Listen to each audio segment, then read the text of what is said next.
Do you want a board crew? Good morning, everybody. How are we doing? The bus is coming. Welcome to Gatwick. I feel like Gatwick is quickly becoming our spiritual home for the channel. I don't know why. I always feel drawn to Gatwick. Absolutely no idea why. Hope you're all well anyway. Morning, Pigeon. So, we're off to Prague. I haven't flown to Prague in ages on the sim. I did it once when I was due to actually fly there in real life. I kind of wanted to do that thing that flight simmers do where you fly the route you're about to fly in real life. So we did that. It was a nice flight. I think it was in the fly-by-wire, which was well before we even thought of getting the 737. Pilot's boarding starting. I don't even think the 737 was out at the time, so that's how long ago it was. It should be a nice little flight. It's pretty miserable here in the UK at the moment. Pretty miserable indeed. As you can tell, those clouds are moving at quite a rate as well up there, so it's quite windy. So we'll live in hope that Prague's a little bit nicer for us. And worst case, if it's not, then hey, you might get a go around. You never know. So boarding is taking place. We are not using the jetways because I think I might be in the wrong bay. Actually, I might have spawned us in the wrong bay for the jetways. I don't know. Anyway, it'll be bus services today. We'll pretend we're a budget airline. Crew boarding starting.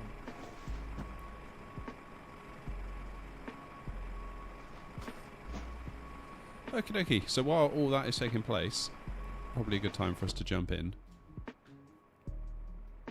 and get the plane set up. So we are fueled and boarding is now taking place, so we can just get straight on with the cold and dark setup. So first things first, battery on, guarded, emergency lights, armed, guarded. Let's get that APU on.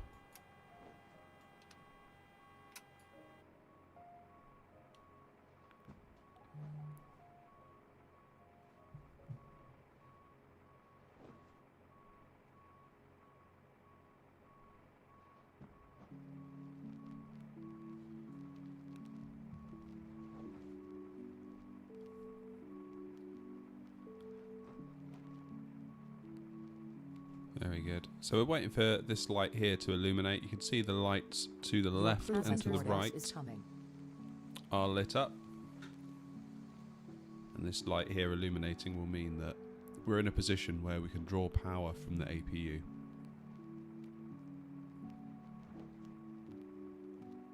Morning, Lewis. How you doing? Is this game hard to learn? Yeah. I mean, it's a simulation of real aircraft, so it's as hard as it is to learn to fly real ones, I guess. You could argue. Flying the real one is always going to feel different, of course. Like I never have flown a real plane. Well, I've sort of been one of those experience days where you fly a Cessna, but yeah. I don't think it's fair to say that if you can fly this, you can fly a real one, but you can certainly learn the procedures and the systems. And I don't claim to have learnt it all. Just because I'm here on YouTube doing it, don't think for a moment that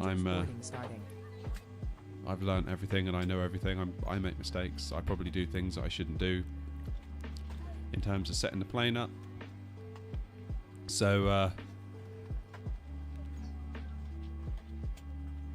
yeah, it's always learning, and I think that's what brings me back to it. There's always something more to do. So here we go. This light is lit up, which means the APU is in a position to draw power. We'll have power drawn from it. So if we flick these two switches down, 1 and 2, now we're taking power from the APU. Looks like it's a bit dim in here. Let's brighten this up. There we go. Okay, let's give the passengers some air. We will get the APU bleed running.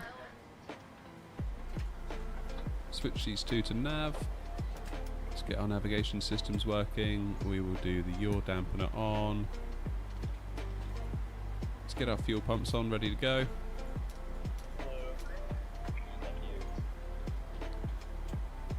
And we will get our window heats on.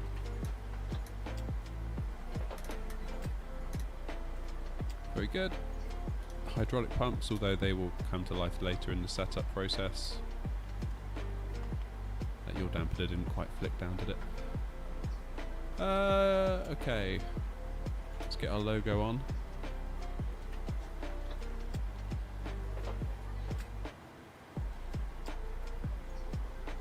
That seems going well, thanks Pidge.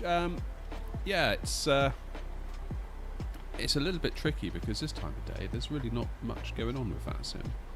And annoyingly, this is one of the blocks of time that I have to do flight sim stuff, which is a bit of a shame.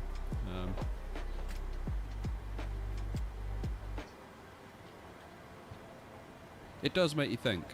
It does make me think whether I need to reassess what I do on the channel a bit more. I think maybe I've lent a little bit, maybe just a little bit too hard into the streaming. I'm not saying I'm going to stop streaming, but I think I need to get other content more regularly out there as well.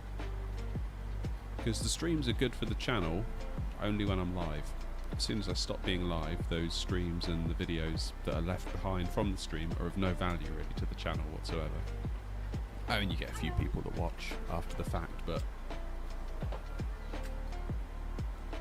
I personally don't watch streams that have already taken place. There's something about the live element that I think is important.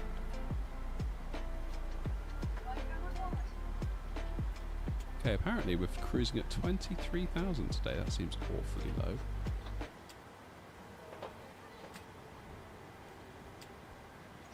That does seem low.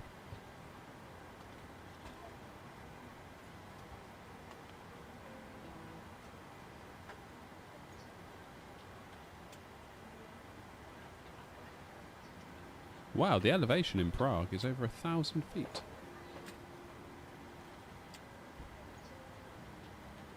(1,250 feet nearly. I didn't realise that.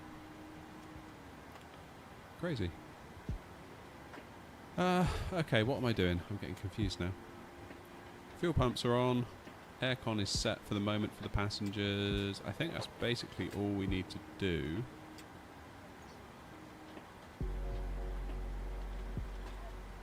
For now.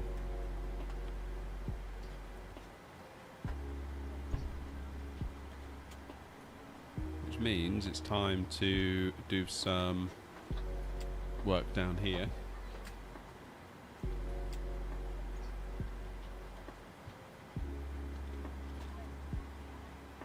So let's go to the next page. And what we're doing, pause on it. That's where I need to go. Pause on it. So you see this field here is blank. Plane doesn't know where it is. Its GPS hasn't been aligned. So if we go to the next page, grab one of these values, click it, goes into the scratch pad here at the bottom. Previous page back to where we were, click in here.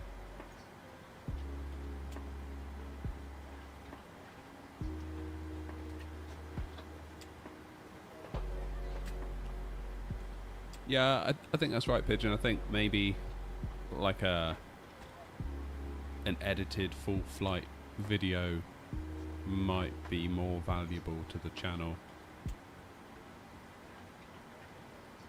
I mean, I still want to do the streams because it's nice to kind of catch up with you all, but to constantly be like streaming and streaming and streaming and streaming and streaming, I'm maybe starting to realise that's possibly not the best thing to do.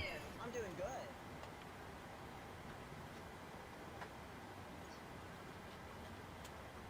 Morning, Adam. How you doing? Nice to see you in the chat. Okay, let's go to our route. So, company route, EGKK for Gatwick. It's LKPR, isn't it, for Prague? There it is, KPR.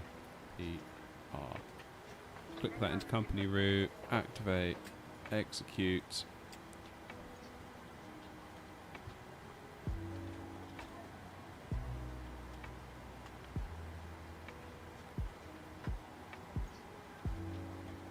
So if we now go to departures arrivals, we're going to depart Gatwick on 26 left using MIMF 1M. So execute that, back to the index of the departures arrival page, into Prague. ILS 24 using the LOM K8 Sierra.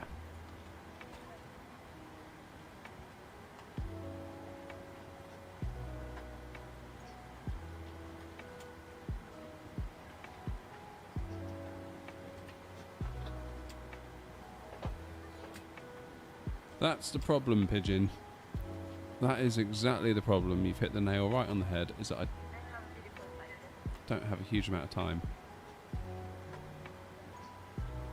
That's the problem.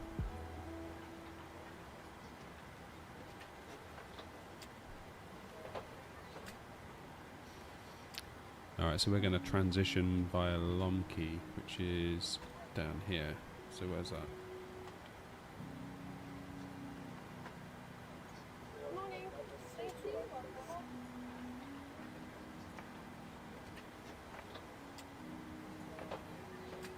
We'll do that later. Okay.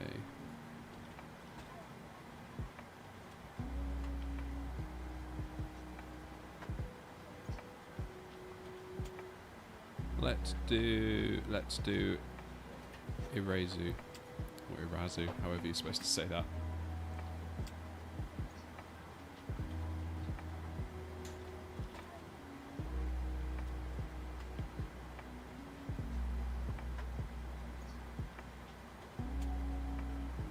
Cool, we have a flight plan. Quiet you.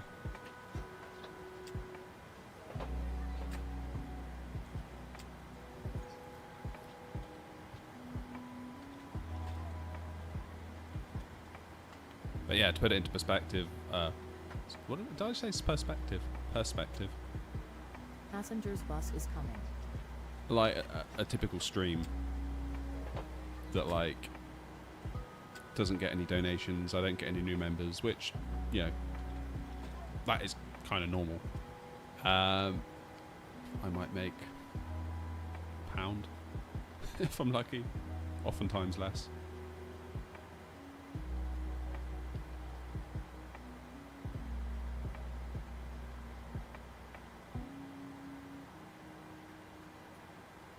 So it does make you think, is it a sensible use of time? Still want to do it. It's still something that I enjoy doing and want to do. But I don't think I can have that be the backbone of the channel longer term.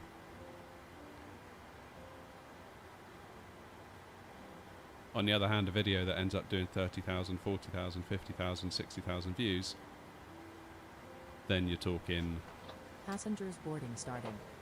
much more. String quality is looking nice and crisp today. Oh. No, I haven't. What I have done, I've turned off that Nvidia broadcast feature. So I don't know whether it was that was causing me a lot of issues. I was getting a lot of encoder overloaded messages, and I just couldn't hunt down why that was happening. And I turned off Nvidia broadcast, and it's like all my problems went away. So it could have been that the whole time. Alright, let's step through our route for just a mo. Where are we going? Legs. Okay. Into plan. So here's us at Gatwick. We're going to trundle along to the end here, take off, do a U-turn, start making our way out. Over Belgium, I think, then Germany, then into Czech Republic. Ooh, what's going on there? PR 518, that's there, then Irazu, that's there. Oh, we've got Irazu twice.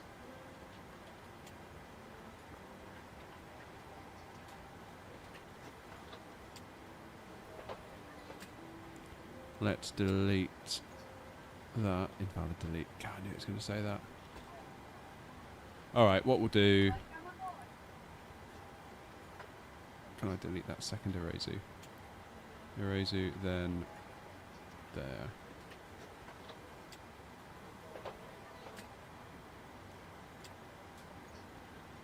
How do I get rid of that vector?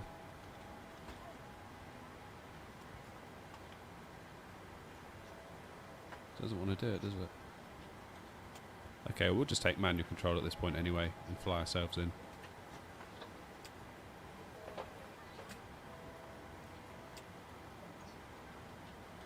there's Prague. Easy peasy. Easy peasy. Of course, Rob, when, I say when, if I were to upgrade my GPU again, that would then open up the door to AV1 encoding, which YouTube now supports for everyone on live streaming, which is a big deal. So the bitrate I'm using now for 1080p, I could use just a tiny bit more and get 4K. But then that means I probably need to run the game in 4K because I'm not at the moment. I'm in 1080p on a 4K screen, so it looks really blurry and rubbish for me. At the moment, my whole pipe is 1080p. The game is 1080p, OBS captures in 1080p, it streams to YouTube in 1080p. I feel like to go to 4K, I've got to move the whole pipeline to 4K.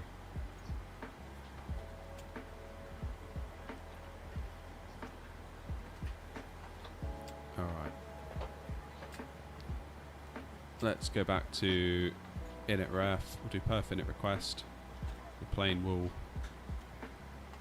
dial into our flight plan data.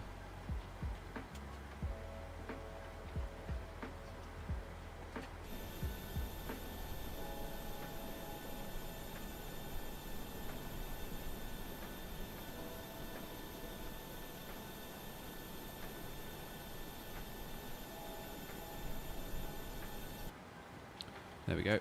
That's completed. Now we go load. Execute. Transitions 18,000.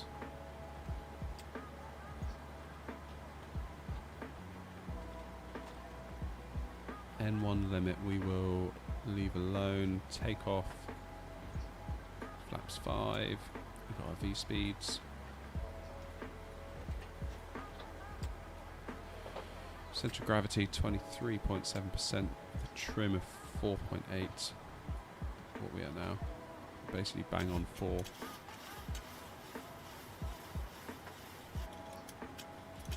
That'll do.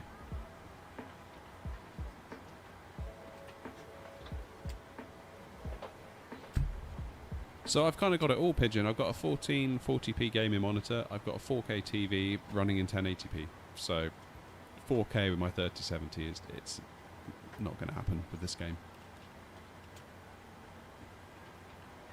I was tempted to do like 3 1080p monitors and do like a wraparound effect.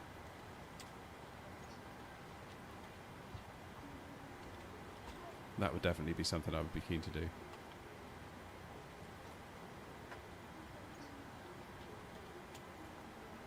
Good, that's all looking nice.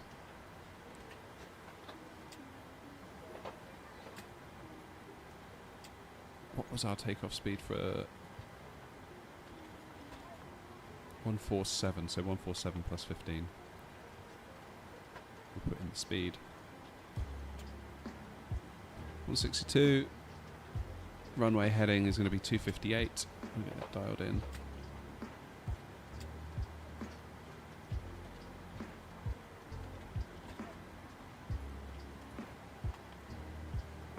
Now then, if we go into our legs, we're going to be held at 4, then 5, then 6. We'll do 6 in the window to start.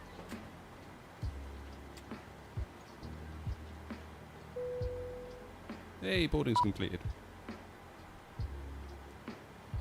Yeah, Pigeon, I think for regular gaming, like, I quite like first-person shooters as well. So 1440p, high refresh, sort of 165 hertz, 144, whatever. That for me is the sweet spot for A, visual quality, B, being able to hit that kind of refresh rate with a graphics card that isn't like $2,000, and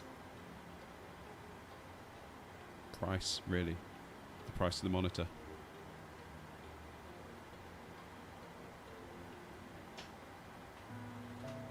Alright, we're nearly ready to push back. So let's turn off our air conditioners. AP bleed is on.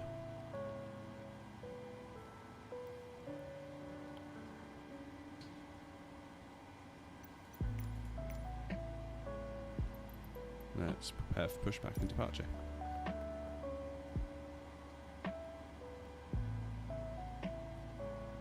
Van says, do you think Flight Sim is the best plane game on the market? Yeah, probably.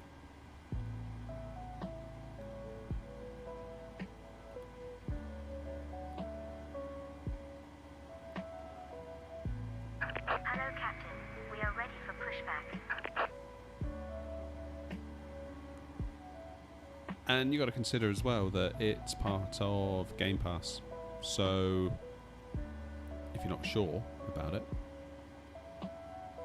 and you just want to dip your toe in, you can always subscribe to Game Pass for a month. Give it a go. Departure check completed. Bypass pin inserted. If it's then something you want to really get into, you can maybe consider buying the game, buying the premium version of the game, buying all the add-ons, and yeah, trust me, it's a rabbit hole.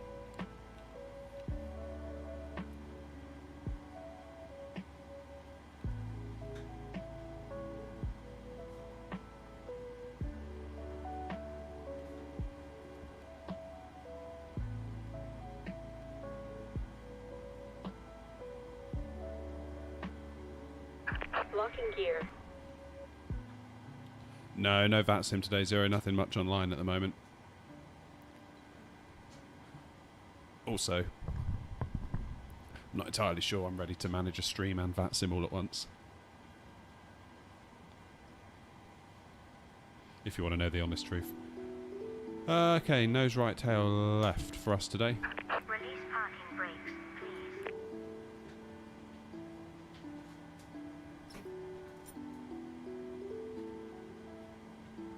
Release parking brakes. I'm trying. It won't do it.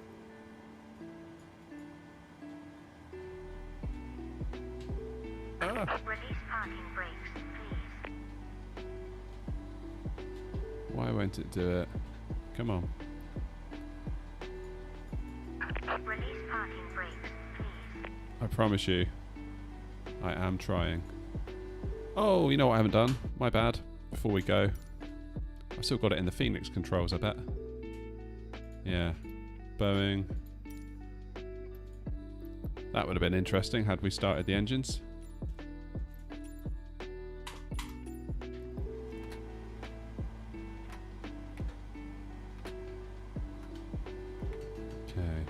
Release parking brakes, please. I swear to you, I am trying to release the parking brakes. There they go. Release parking brakes, please.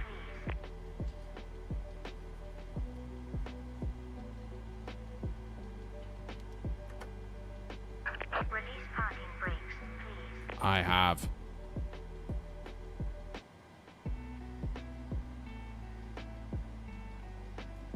Release parking brakes, please. Oh, the chock's still on. That might be what it is.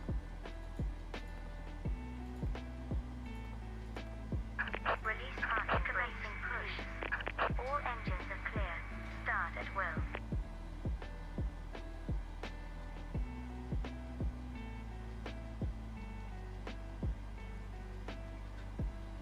Alright, let's get engine 1 into ground.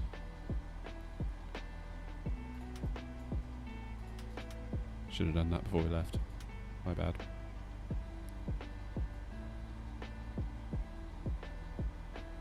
Alright, so we're looking at this N2 number here.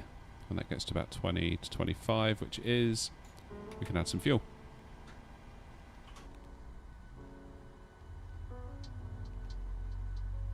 Do you have an extra Game Pass on Flight Sim? Not entirely sure what you mean, but Flight Sim, the standard edition, is part of Game Pass. So if you pay for a subscription, you can play the standard edition of Flight Sim. Get a feel for it. without having to spend too much money. That's kind of the idea.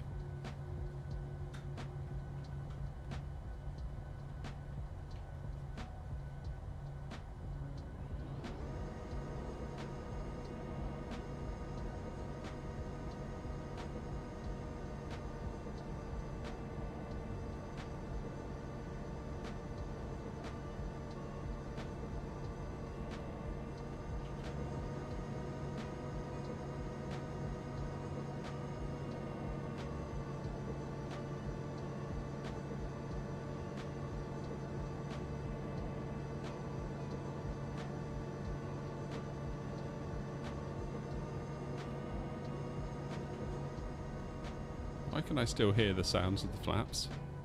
Please set parking brakes. Waiting your confirmation for a good engine start.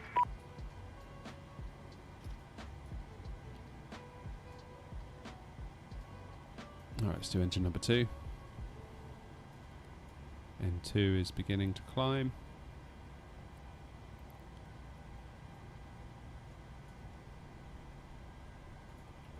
Add some fuel.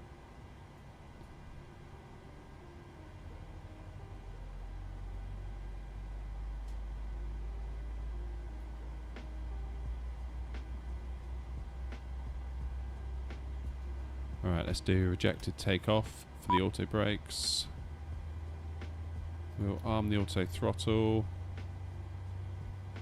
Flight directors on both sides. LNAV armed, VNAV armed.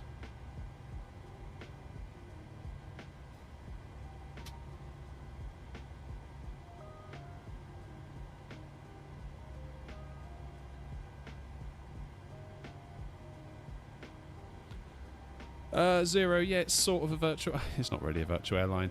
I basically made a livery. That's as far as it's gone, really. The creator of New Sky reached out the other day. Had a nice chat with him over email. Basically saying I should give it a go. And yeah, I think makes a good point. Probably should. Especially, I think that and VATSIM would dovetail really well together. You have a good engine start. You can disconnect. Kind of gamifies it a little bit, of course, because then you're competing against... What on earth?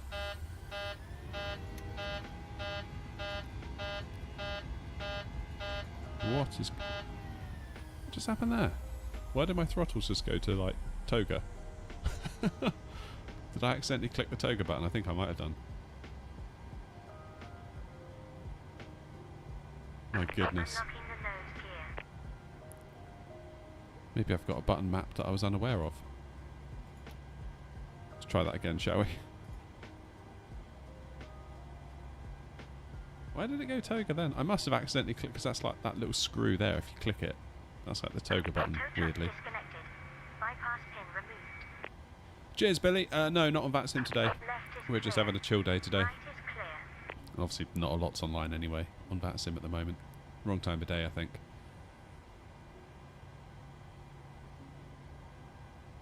What's the temperature on a new rig these days? Any closer to going for it? Black Friday's coming. Yeah, as time goes on, I feel like it's becoming more of a necessity than a luxury. I might see if I can get... hey, okays. I might see if I can get like a bundle deal on Black Friday, maybe like a motherboard, RAM, and 7800X3D, maybe. We'll see. I need to get a new phone first. That's the thing. The main thing is the car. The car is really annoying me at the moment. I hate my car. I feel like me and the car have got an incredibly poor relationship at the moment. The squib, apparently, is what it is. SQUIB has gone wrong. And what that is, that's a piece of equipment that your indicator stalk attaches to and your windscreen wiper kind of lever attaches to. And it kind of sits behind the steering wheel, and then the steering wheel slots on top of it. And it also feeds through all the electronics. So if you've got like volume up and down, buttons on your steering wheel, various other buttons. Obviously the wheel needs to turn, and the and the cable needs to feed through the steering column. So the squib is what kind of manages all of that. It manages all the electronics feeding through while also allowing the wheel to turn. And it kind of manages as well, you know, like if you put your indicator on and you do the turn and then you turn back to normal and your indicator flicks off.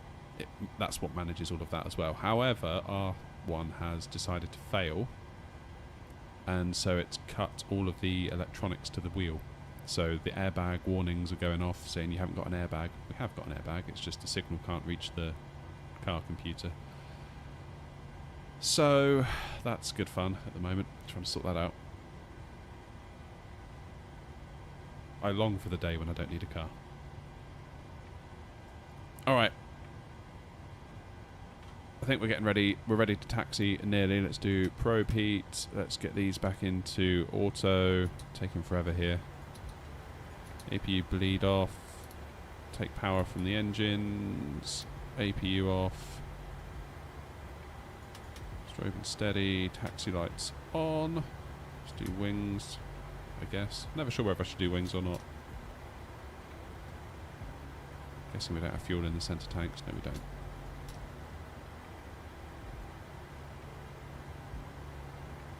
No, not online today, okay. Not today.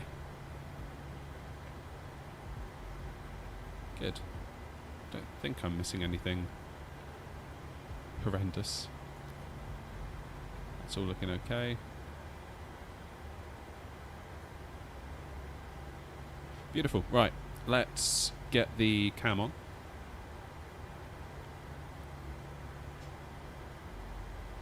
And we will taxi ourselves down.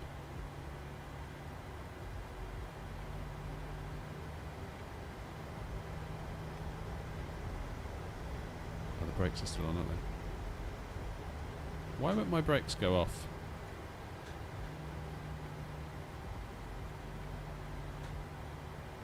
Something's going weird with my rudder pedals. There we go, they're off.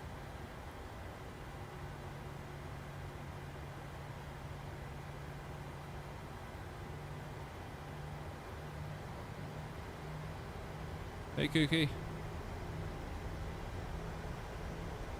It's a glitch. As in a known glitch, or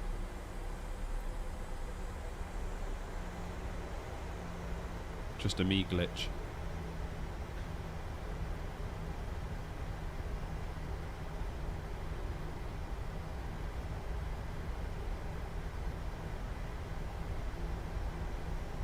Oh, you get it sometimes as well. Yeah, I think it's not the first time I've had it. Now I come to think about it.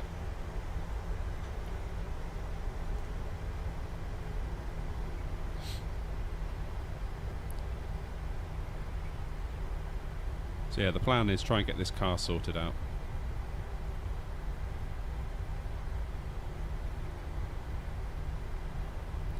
Annoyingly, a brand new part from the manufacturer is nearly £600. However, the garage, and shout out to the garage, legends. They did say that there's loads of these on eBay, and you can generally get them for about 150 quid. So they're like, if you just buy one, give it to us, we'll fit it. So they're doing that this morning. Hopefully, once they fit it, it works. I'm kind of dreading a phone call when they're like, yeah, it's not quite worked. Damn it.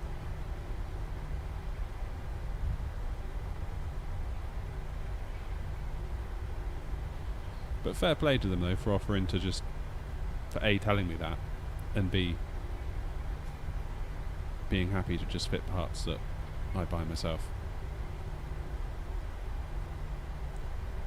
Good guy mechanic.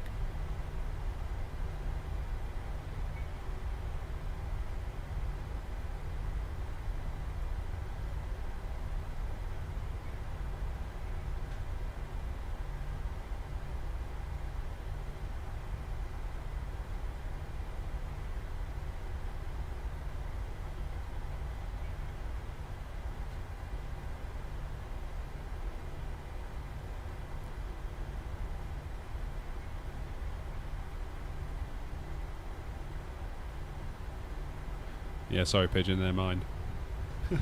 My little secret. I did think about doing it myself, but like I'm fairly fairly good at stuff like that. Like obviously build computers, repair computers. Fairly good at anything DIY-ish around the house. This kind of thing. Or that kind of thing, I should say.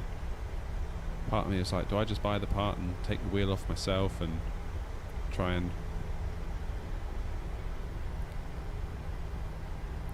I watched some YouTube videos on it and thought, yeah, I probably could do it, but I just had this feeling like maybe a little bit of knowledge could be a dangerous thing in that case. Especially if I, like, short something and the airbag blows or something, you know?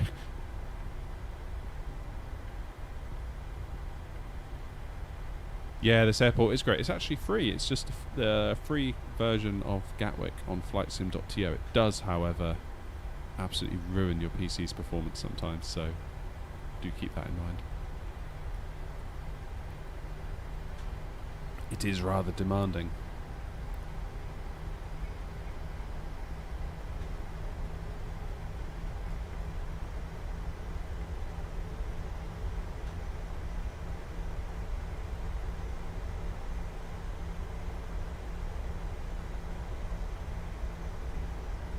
Graphics settings seem to be alright at the moment. I think a big part of it is that I stopped using Nvidia Broadcast, which is a system that cleans up my microphone.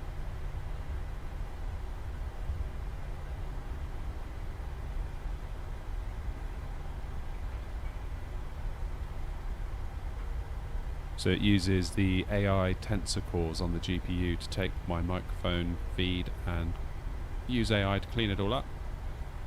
And that way, I mean, it's really good. Like the demos that Nvidia were doing when they launched it, they had like a guy talking into the mic with like a crisp wrapper or like a chocolate bar wrapper, just scrunching it by the side of the microphone while talking into it. And they did like an on versus off and it just went away. It's like, wow, that is clever. So it does mean now if I hit my microphone stand or hit the desk with my arm or something, you are going to hear it.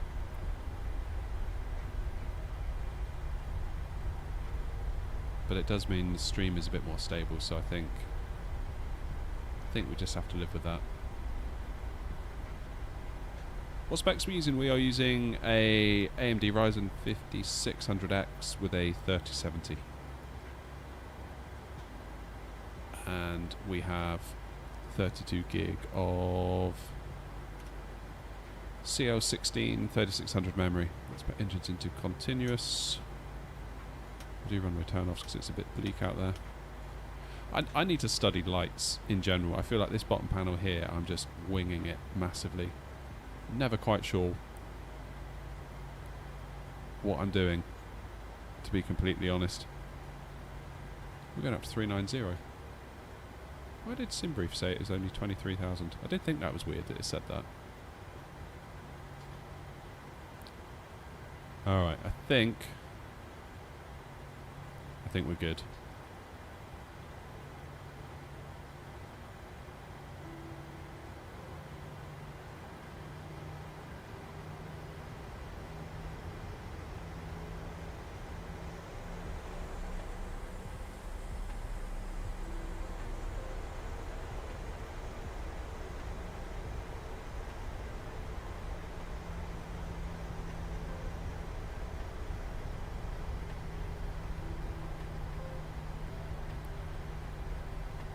I think the dream setup would be a 7800X 3D with... I mean, obviously a 4090 would be the play, but I'm convinced you could get by with... Get by. I'm convinced a 4080 would be incredible too. It's just the price that you have to pay for a 4080 doesn't seem quite right relative to what we paid for the 3080.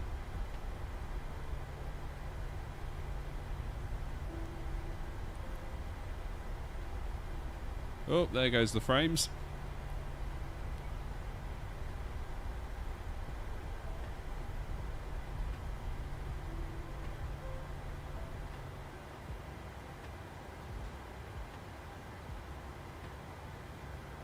Yeah, I think CPU is going to be the main thing there, Billy.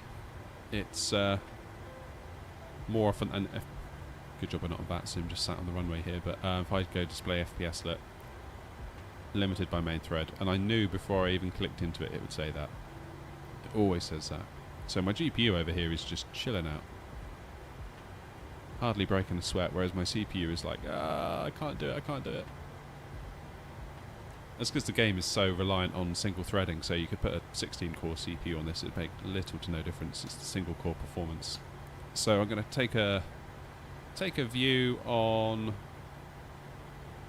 what what Intel come out with for their 14th gen, which I know is rumoured to be just a very light refresh of 13th, but if we get 10%, 5% single core, that might not be the worst thing. So we'll keep an eye on that.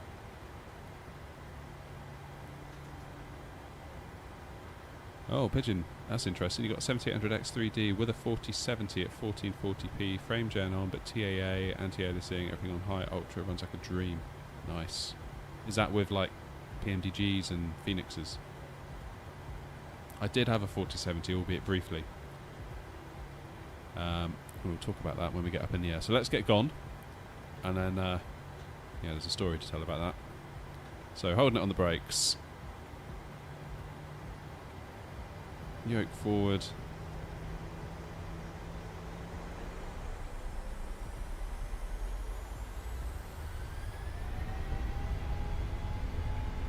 Let's get out of here.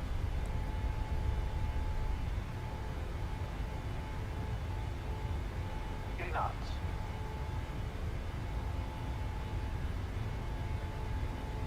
It's a bit windy today. V1 rotate. Wow, yeah, you can feel that wind almost immediately. Whoa. Positive rate of climb. Gear up. There we go.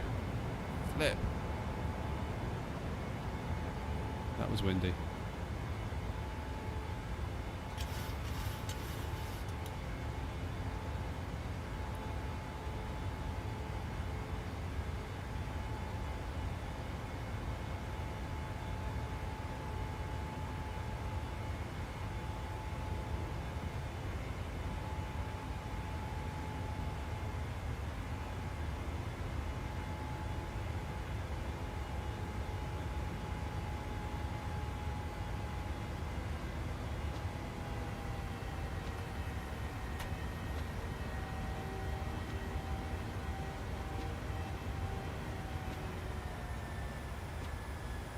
Let's level out a little bit just to keep ourselves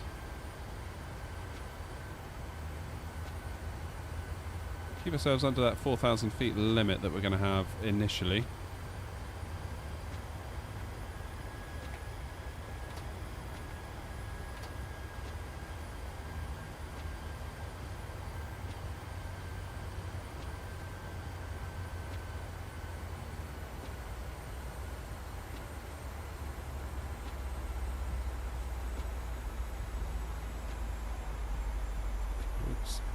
Dipping my nose here, focusing too much on the turn.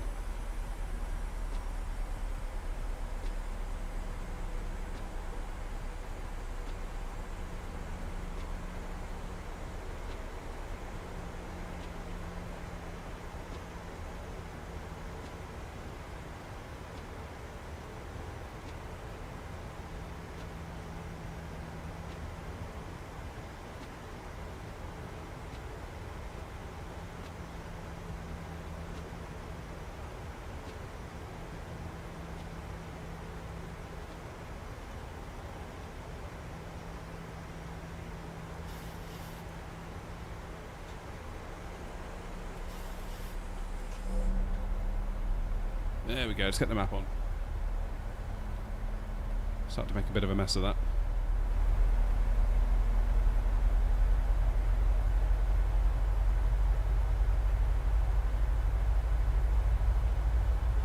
You've only got PMDG, but Phoenix would be similar. Yeah, I think it would be.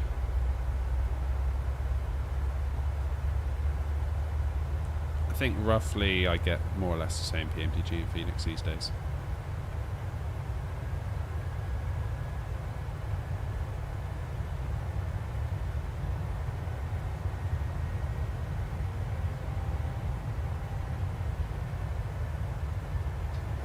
what's going on up here.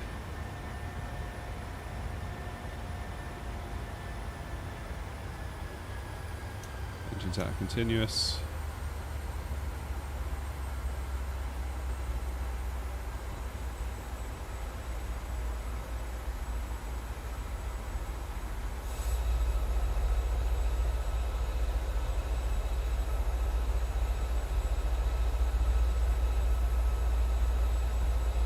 Not gonna lie, that takeoff wasn't the greatest. I feel like I fumbled that a little bit.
Right, how are we doing?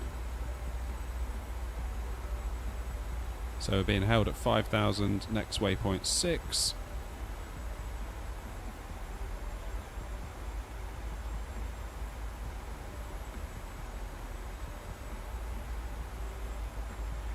Let's punch through this cloud.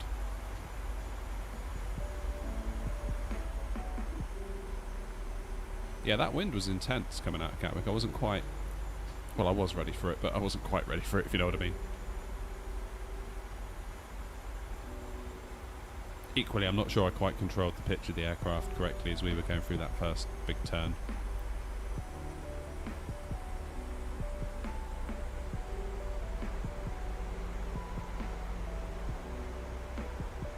It's always interesting to me how Gatwick keep you so low for so long on most of their departures.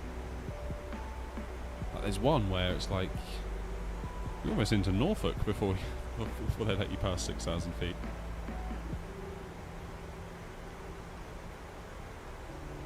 I guess it's busy airspace, so it's only right.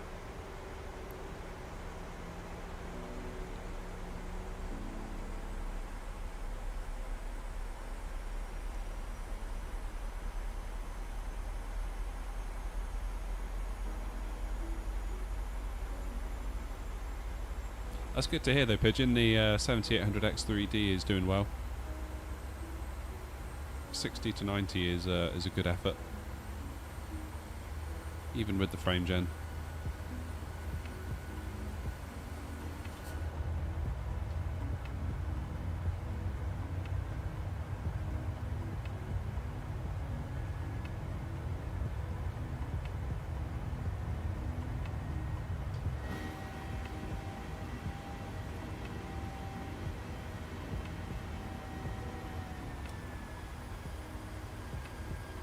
Go. So really we can get 390 in the window at this point, because the plane will keep us at 6 until such a time that we're free to go to 390.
I do indeed have a video about that. It's quite a recent one, and I think I didn't use the PMDG as the aircraft I used in the video for the example,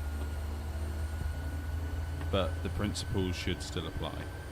So I think I used the Phoenix in the video if memory serves. There we go. That's us passing that waypoint that had us limited at 6,000 feet. Now we can start climbing out of here.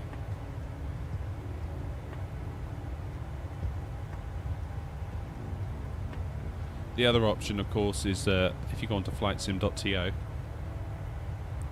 you can download camera configuration files that some people have already made for you, and then you can just drag and drop that into wherever it needs to be, and usually they tell you in the description of the download, because it will vary depending on whether you bought the Steam version or the Microsoft Store one or playing through Game Pass.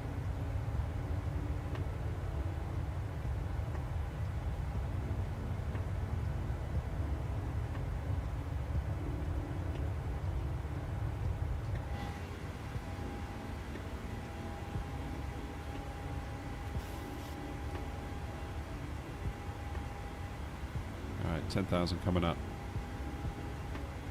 Let's get lights off.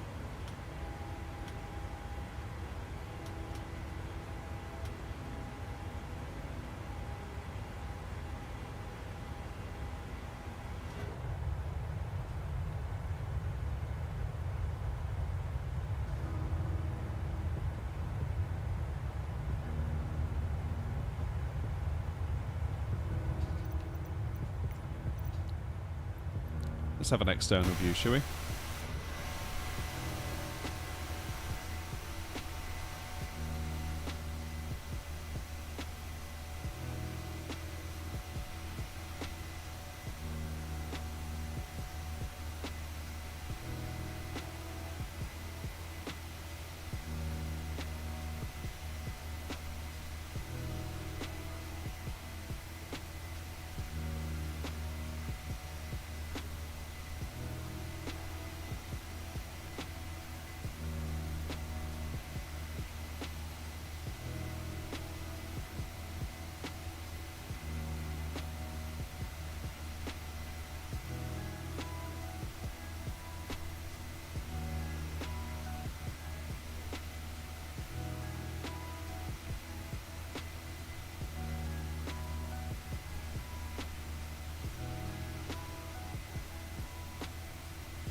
So we've got different smart cam targets. We must have. Yeah, there we go.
Alright, let's jump back in.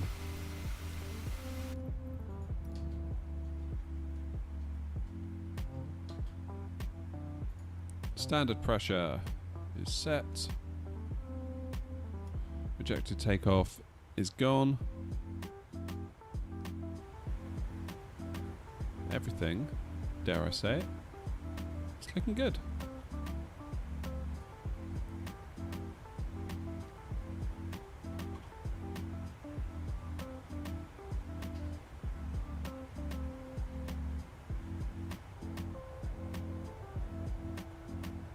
trying to work out if we've gone past the coast. I think we have. Oh, we just are.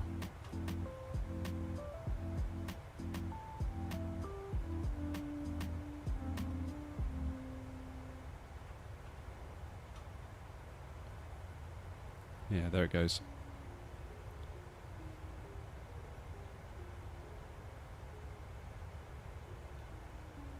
Morning, Nick. How you doing?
Where we go to? We are going across to Prague, Nick, this morning from Gatwick. So the plan is we're currently over the English Channel, going to make our way into Belgium, across Germany, then into the Czech Republic, and then into Prague.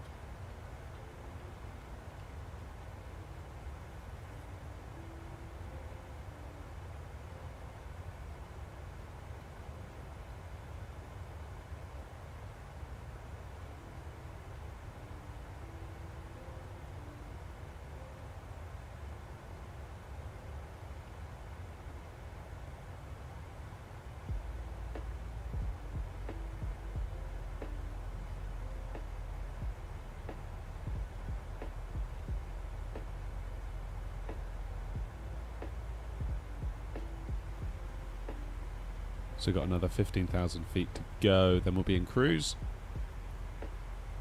At which point it will be coffee o'clock.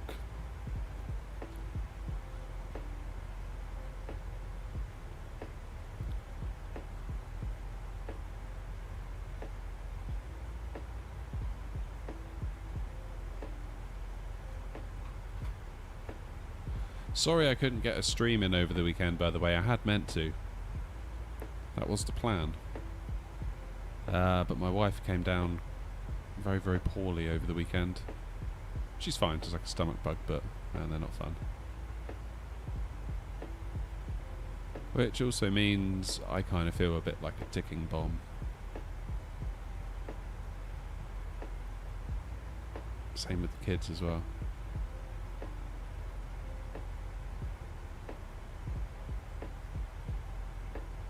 So we'll see.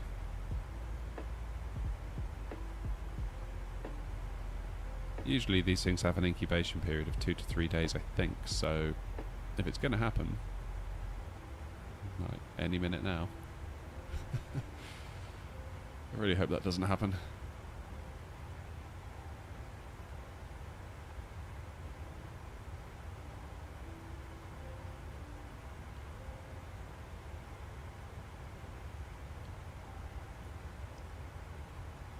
Take off, your aircraft nose went in the opposite direction to the wind. Should have weathercocked into the wind.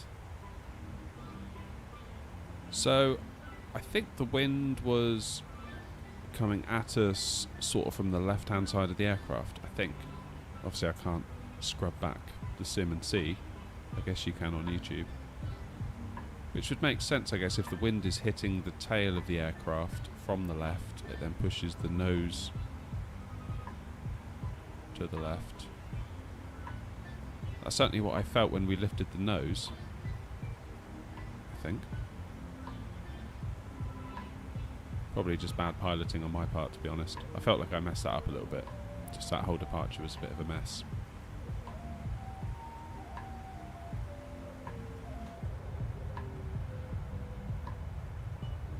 just like that,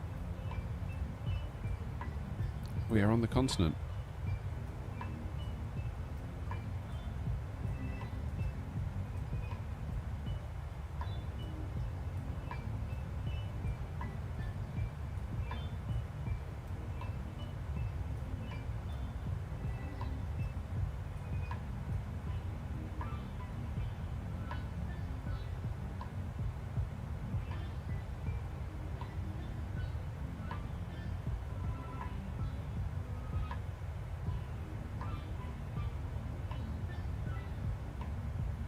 Oh, it probably was my fault. Those things usually are.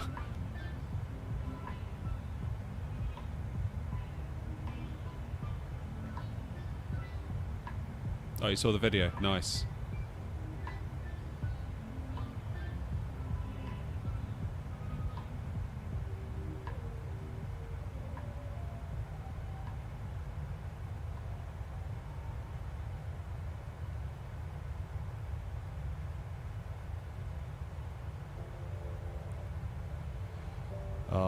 I've been looking at some people that have made their own full-on like home cockpits. That stuff is so cool. So cool.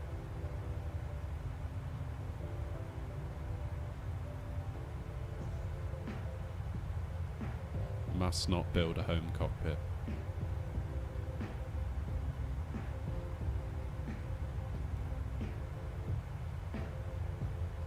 The thing is, I'm not sure I'd know what to build. Because when you get to that level, you almost have to really commit to an airliner. I'm not sure I want to do that. I kind of feel like the whole point of my setup is to be as flexible as possible, being able to fly as much as possible. But building the whole thing around, say, a 737, and then sort of tightening the final screw on the home cockpit, being like, oh, it's done. Oh, now what about Airbus?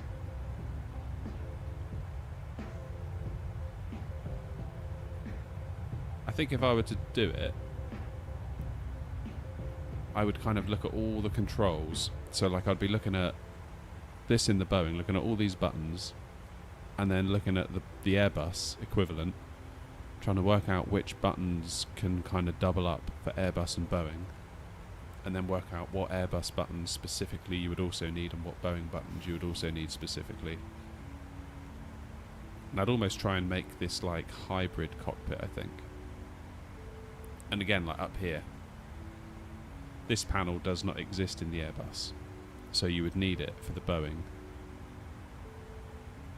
But the fuel system, albeit Airbus used buttons and a slightly different layout, you could maybe make a system like this that works across Airbus and Boeing.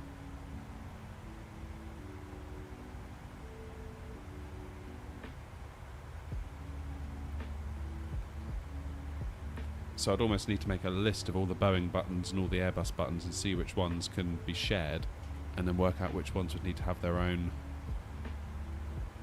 system.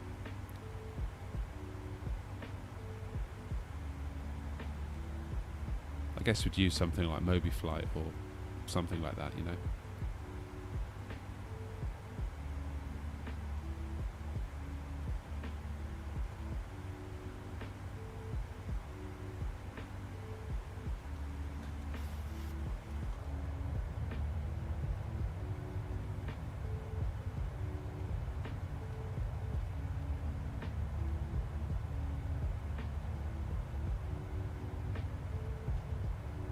Build both. Yeah, but then you need two of everything, don't you? Two PCs, two sets of monitors, two... Oh man, that'd be... If I won the lottery, that would definitely be an option. And I would build one for the 737, I'd build one for the 747, the 777, the A320, the A380. Like I would just have like a warehouse full of flight sim cockpits, and I would just spend all my time there fiddling, completely happy.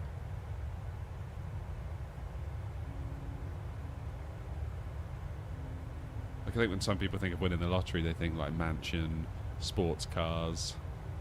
I'm like, yeah, I'll just make flight sim cockpits in some abandoned warehouse that I've bought on the cheap. That'd be my style, I think.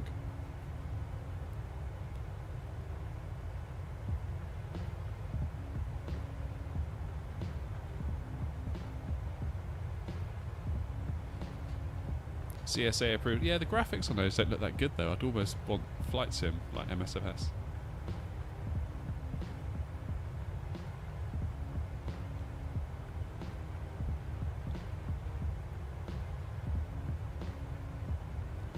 I think a lot of the fun would be in the build and the constant state of it never being finished. Like there's always a little job to do, always something to tweak.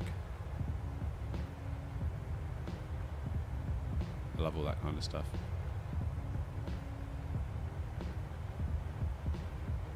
Yeah, I'd be a terrible, terrible rich lottery winner.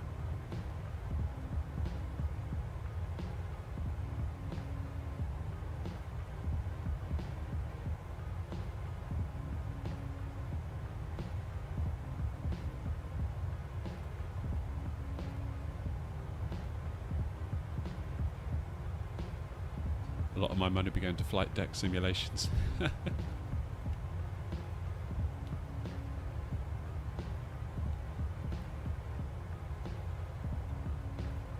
Yeah, in some ways I think me winning the lottery would almost be a waste. A bit of a tragic waste in a way, like the amount of people that would probably spend the money and make use of it, whereas I was like, yeah, just give me like a few PCs and some monitors and I'm done basically. I've got all the stuff I want.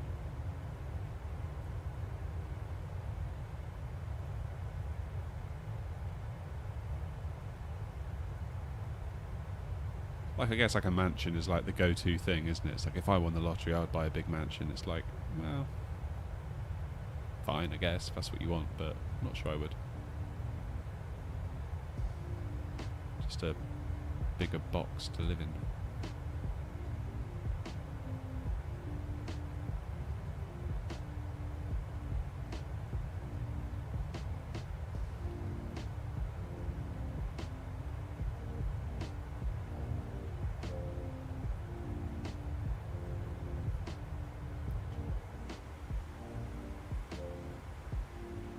Alright, couple of minutes and we will be in cruise. At which point I'm going to take the opportunity to make a cup of coffee. And I'll be right back.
There it is, flight level 390. Well, more or less. Very nice indeed.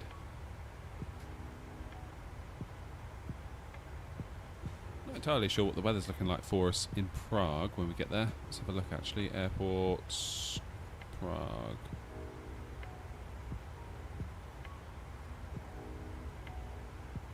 Weather. Ooh, 250 and 10. We're landing on runway 24, aren't we? So, all things being equal, that's not too bad. We should be alright. Yeah, if we're coming in on runway 24, which we are, So that's going to be at 240. The wind's at 250. That's a difference of 10 degrees and 10 knots. So not nothing, but also not a big deal.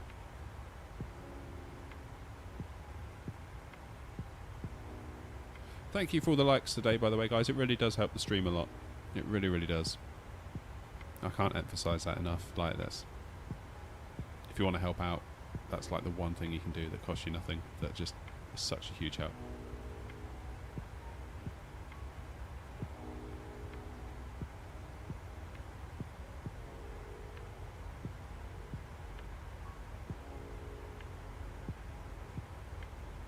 I would encourage you to do that for any YouTuber that you feel is doing a good job or doing something that you like, because it just helps them so much. Alright folks, time for me to grab a coffee. I'll be right back.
Alrighty, we're back.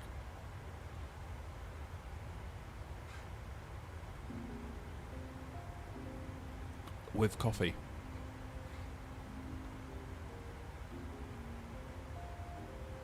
Epic says, I think typically you should blank the lower ECAM screen during flight. That way, if there's an engine issue, it will come on automatically. I didn't know that.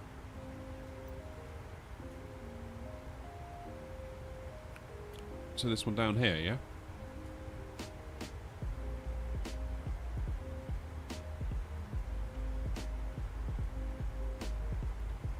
Gotta be honest, I'm not even sure where to turn this one off. Where'd you go?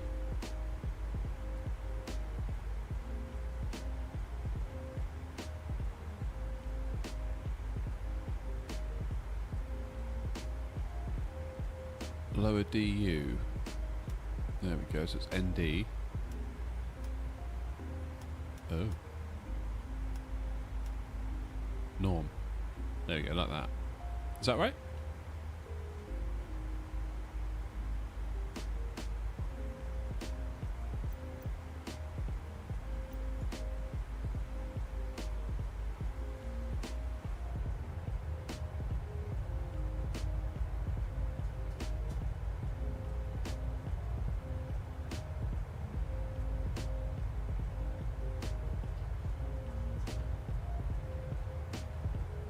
Outside view. Good idea.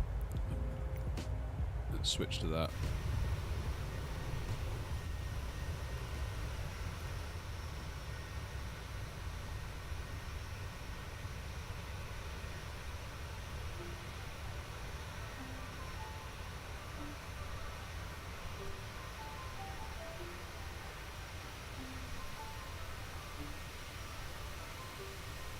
MFD button press Eng just down from the auto brake dial. Okay, we'll have a look at that when we jump back in.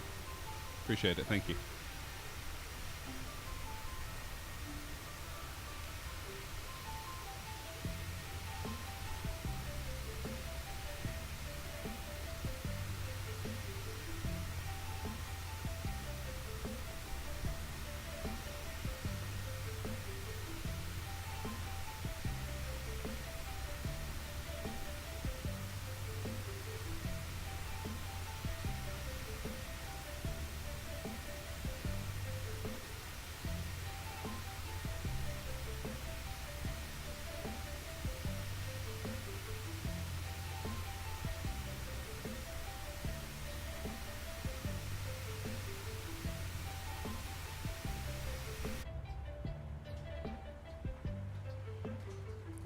Right, let's have a look.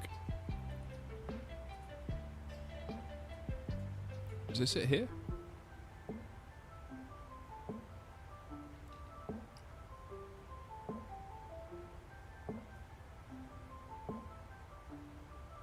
Oh, wait, hang on. You were up here, weren't you? Eng.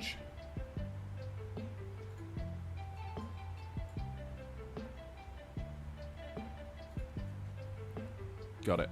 Cool.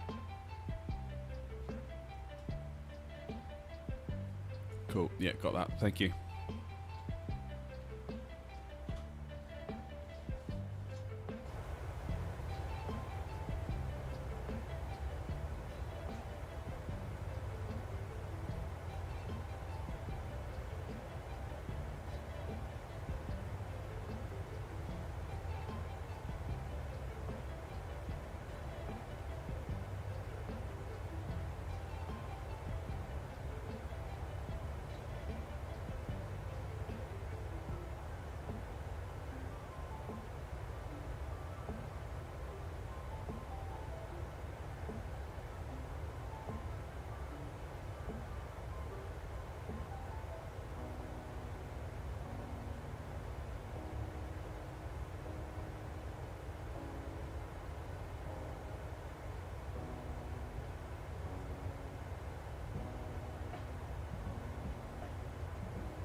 Okay, so how far is top of descent?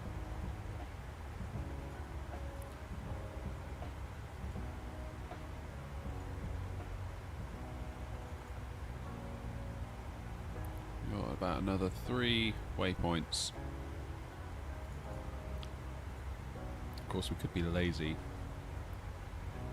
Just put 4,000 in the window now, because we're not on VATSIM. We can just do what we want, basically. So by putting 4,000 in here, when the time is right, the plane will just bring us down. That's an incredibly lazy way of doing it. If we go to DES, then forecast, request the winds.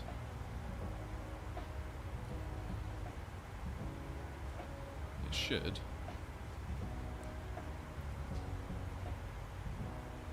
Should, if we give it a second. There we go, wind uplink ready, load that in. Execute. So now the plane has a much better idea of what the winds are going to be like at various altitudes on the way down, which means it can do a better job at maintaining speed during the descent, because it kind of knows what it's fighting against with the wind. So it should help us out a little bit.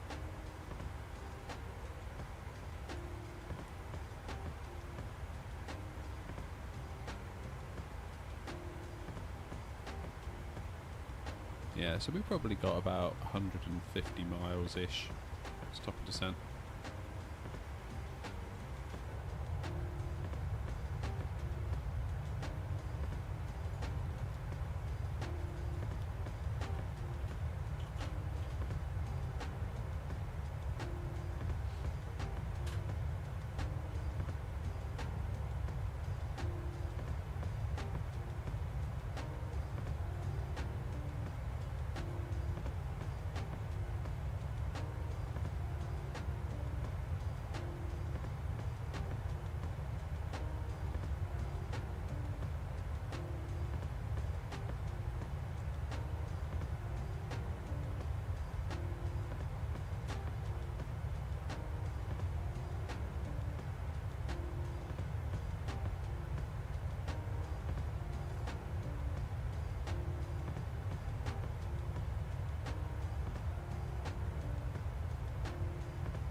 Alright folks, it's that time.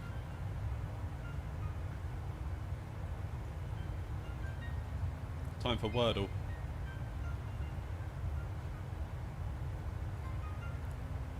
Alright, let's start with on brand one, shall we? Let's go with plane.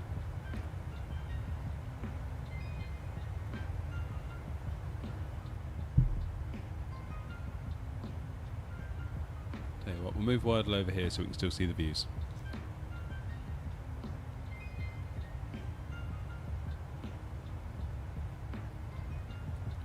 Gotta do Wordle. It's the rules. Alright, so the L and the E are in the right place.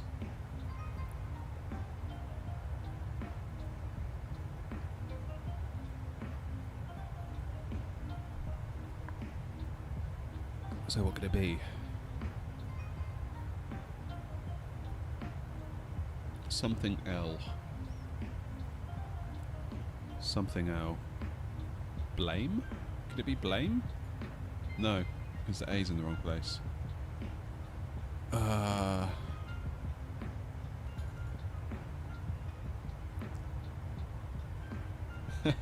You got the same bit in French. Nice. Gleam? Could that be it? G-L... no, it's not going to work, is it? What about glaze? No, that's not going to work.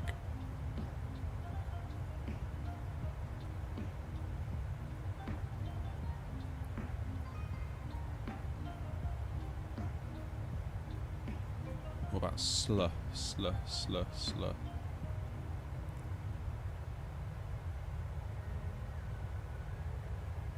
In English it's a little bit difficult. Yeah, I can imagine so, yeah.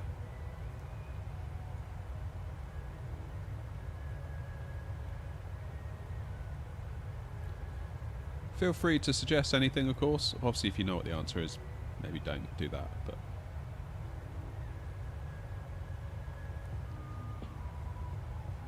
What about slime? Oh, okay, so there is an S in there. Surely the S has got to go here. Something L, something SE.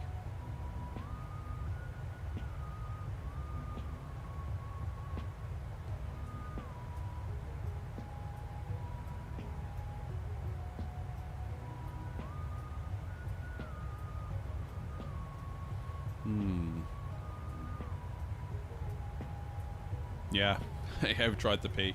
I thought it was slope as well. I reckon the S has got to go in here. So something L, something SE.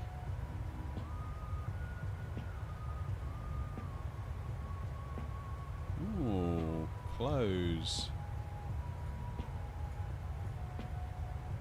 I think that's going to be it, you know. Look at that. Impressive. Good job. GG. GGWP.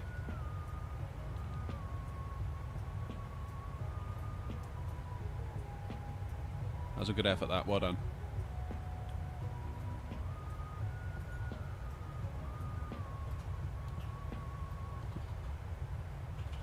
Let's go to PC Part Picker. I'll show you what I'm thinking of building.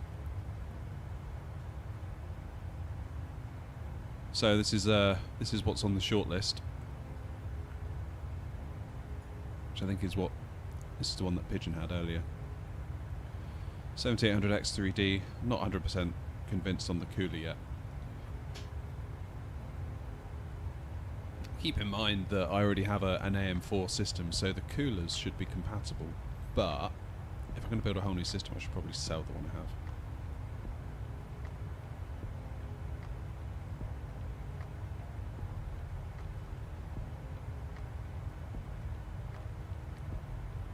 Ah, Billy, great minds. So yeah, I like the Be Quiet Pure Rock 2 simply because it's a sensible product at a sensible price.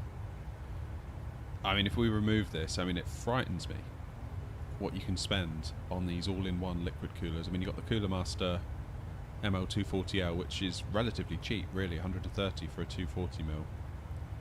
These ones I like, but I hate the fact that they cover up my RAM. Paid good money for that RGB RAM and I don't want it covered. This one doesn't look too awful.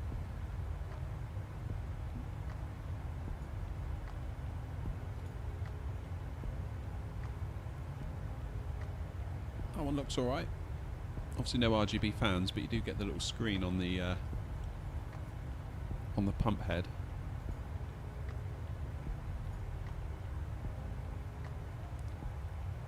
I do think though there's just something about...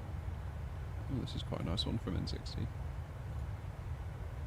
There's something about just having an air cooler in that you can kind of just set it and forget it. Whereas I feel like these all-in-ones,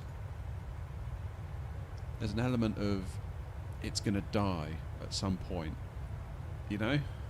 Whereas like these air coolers, they just go on and on and on. You get a decent Noctua and throw it on there. You're set, you know? You're absolutely set. What's my favourite plane to fly? Probably this one, Van. I generally fly on my own livery anyway, so I would say that my own livery is my favourite. Just because...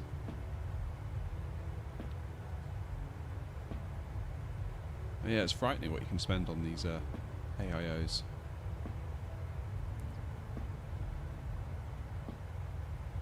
I mean, if we just quickly filter by...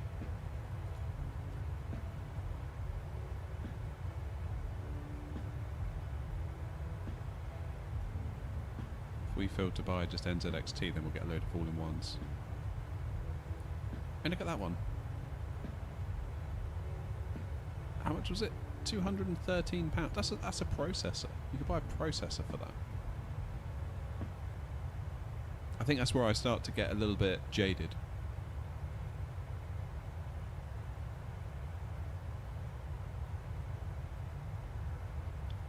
Billy, I very, very nearly considered doing a custom loop and running the pipes outside. I don't know if you know or not, but I'm basically in my garden shed doing all this. I kind of converted it into my sort of simulation flight sim room over the COVID lockdowns. And heat is a massive problem in here.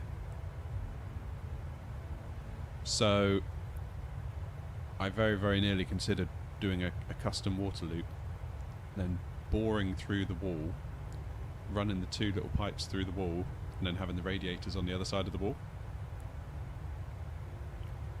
But instead, I went for something a little bit different. I'll put it in the chat just in case you're interested. It's a bit of a hack, but...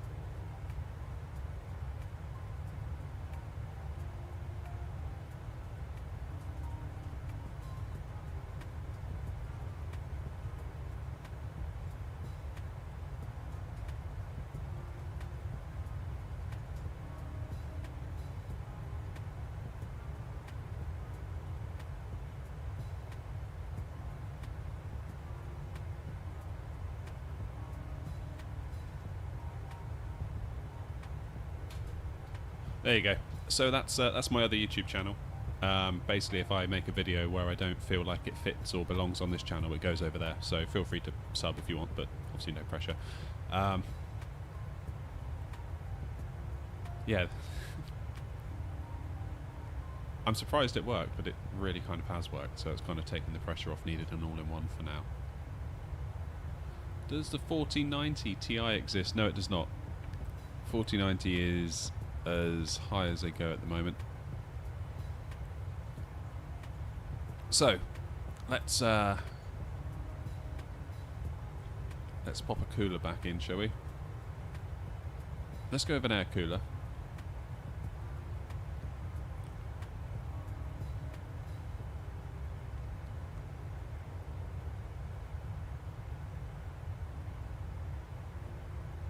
What's this one here? NZXT. Not NZXT, not sure.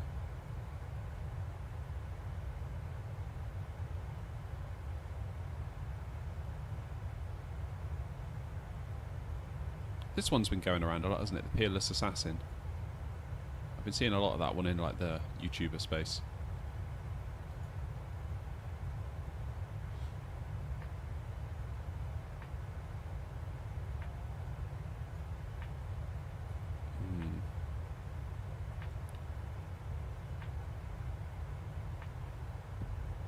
What to go for? Well, let's just go with this one temporarily, just so we've got something. So 7800X 3D, NZXT Kraken 240. I went for a B650 Gaming Plus from MSI. 32 gig of 6000 CL30 memory. That's creeping up in price, by the way. When I spec'd this out a few weeks ago, it was like 109. Every week it's just gone up by like £1 or two. So I wonder if RAM pricing is on the whole going up, or whether it's because of that. Now the storage, I obviously wouldn't put a £35 drive in a PC of this caliber. However, the PC I currently have, I would probably look to sell in its entirety to obviously go towards paying for this new one. And I would want to take the drives out of that and keep them. So I figured I would buy this just to put in my old one to sell it.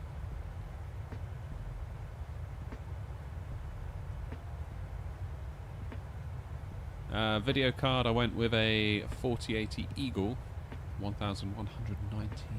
That's so much, isn't it? And those of you wondering why I went for an NZXT H5, well, for those of you that just watched that video I put in the chat, the pipes that I've bored through the wall, because I've got a H510 currently, they would also fit this, and I would get better airflow as well.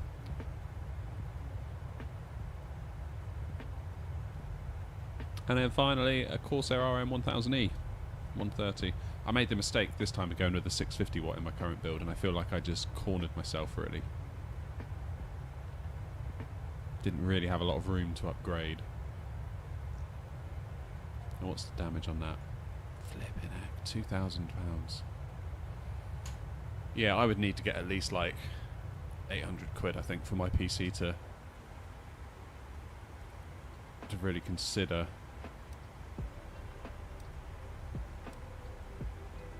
There you go, top of descent, 40 miles. Just checking in. Wasn't sure if we're just here looking at PC part picker and the plane's just doing whatever it wants. What about a 4060? So, believe it or not, a little while ago I bought a 4070 and I returned it. I didn't like it. Now, had I bought that 4070 today, maybe a different story. Now the 4070s are actually coming down in price, of course, because of the pressure from AMD with their new 7800 series and 7700 series. So this was, what did I buy? I bought a 4070 Eagle, I think. Where is it? Let's filter it out.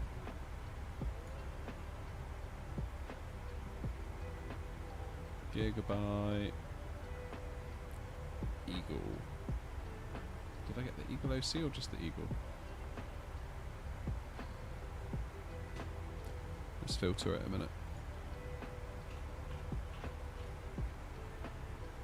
Okay, so this one's actually still holding its price. Where's that from? Basically everywhere. It's at least 600 quid. Wow. Yeah, so I bought this. I got a free copy of Diablo 4 with it.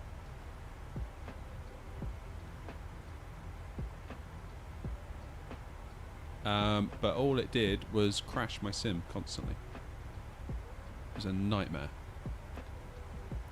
And reading into it, it was that the sim was having issues with the latest Nvidia driver. So it's like, okay, fine. The advice from both Nvidia and Asobo was roll back your driver. And I even made a video about it on the channel, just sort of telling people, hey look, roll back your drivers if you're having trouble. Trouble is, I bought the 4070 when it had only been out for like a week. And the driver they wanted you to roll back to was 2 months prior to that. So that driver didn't have any references inside of it for the 4070. So when you tried to install that old driver on a 4070, the driver would come up with an error message being like, what's this card you've got installed? I don't know what it is. Driver can't install.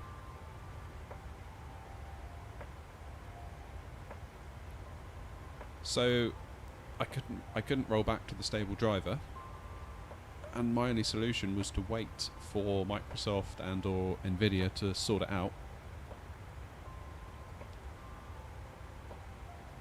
And I kind of had to make a decision,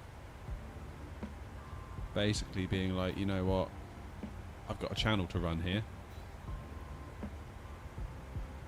and this is stopping me doing that. So the gamer in me, the PC nerd in me, really wanted the new graphics card, but sort of putting your business hat on, it was like, I've got to send this thing back. I was within my returns period, so I just sent it back, got my money back, and slotted the 3070 back in and continued from there, really. Yeah, PC part picker, that's it. There's a US version, a UK version, and I don't know about a French version, to tell you the truth. I did consider a 4070 Ti, but I really didn't like paying all that money and only getting 12 gig of VRAM with a 192-bit bus. They're now coming down in price a little bit. Actually, no, they're not. Well, maybe the Zotac is a touch. Zotac's always cheaper though, aren't they?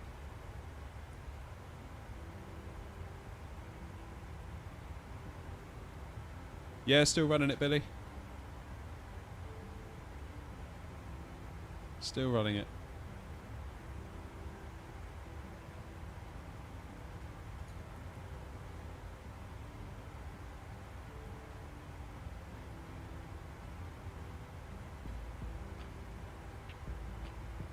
Yeah, it seems to work well.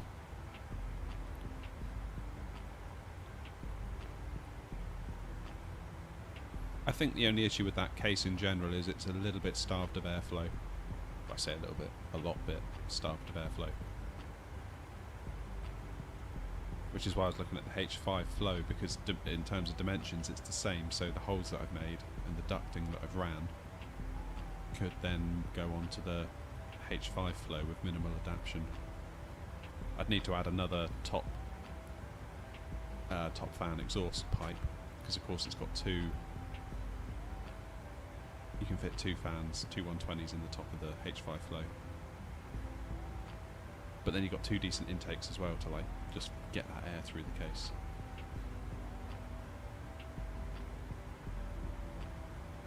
Yeah, apologies for the rubbish audio and the video quality on that video there, Billy. It was filmed on my iPhone 10, which is very much showing its age of late.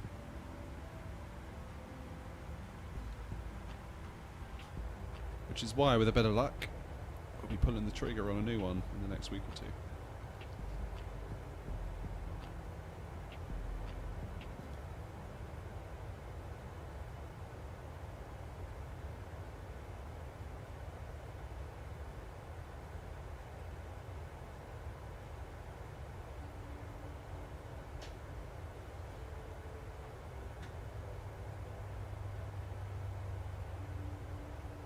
There's top of descent. But yeah, the other alternative, Billy, I did consider was rather than doing it with air through the wall, I figured maybe I could just drill two smallish holes and run the water cooling tubes through that and stick the radiator in the next room. The only thing that concerns me is that in the next room it isn't insulated. So the side that I'm in, I've insulated heavily, as you probably saw in the video. Kind of got 100 mil of insulation in all the walls and the ceilings. Whereas the other side, yeah, it's just where we keep like bikes and barbecues and rubbish basically. So that side isn't insulated at all and is very much, it's not open to the elements, but it's more or less really. So my concern would be in the winters whether my pipes would freeze and burst and wreck my PC. That's the worry.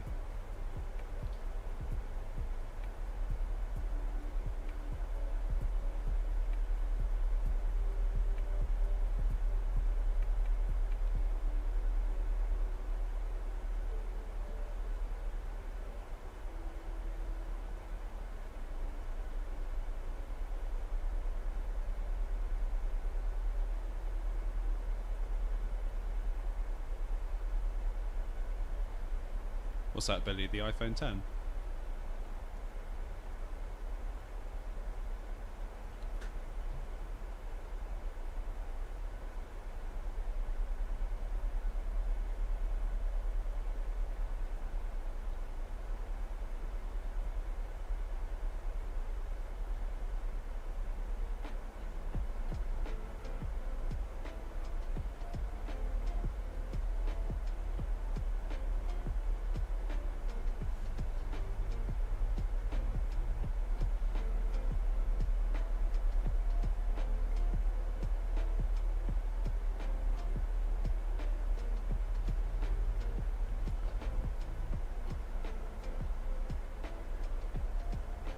First time watching the channel, I've enjoyed it. Getting a bit late here now, so I'll not see the landing unfortunately.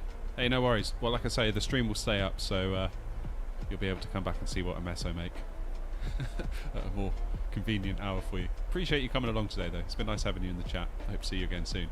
What else did you say? Do you do YouTubing on the side, or is it your full-time job now? It is not my full-time job. I have recently moved jobs, which allows me a tiny bit more time in the week to put towards this, but it is still very much like a side thing. Yeah, there's just absolutely no way I could sort of quit my job and do this all the time. I'd be bankrupt very, very quickly.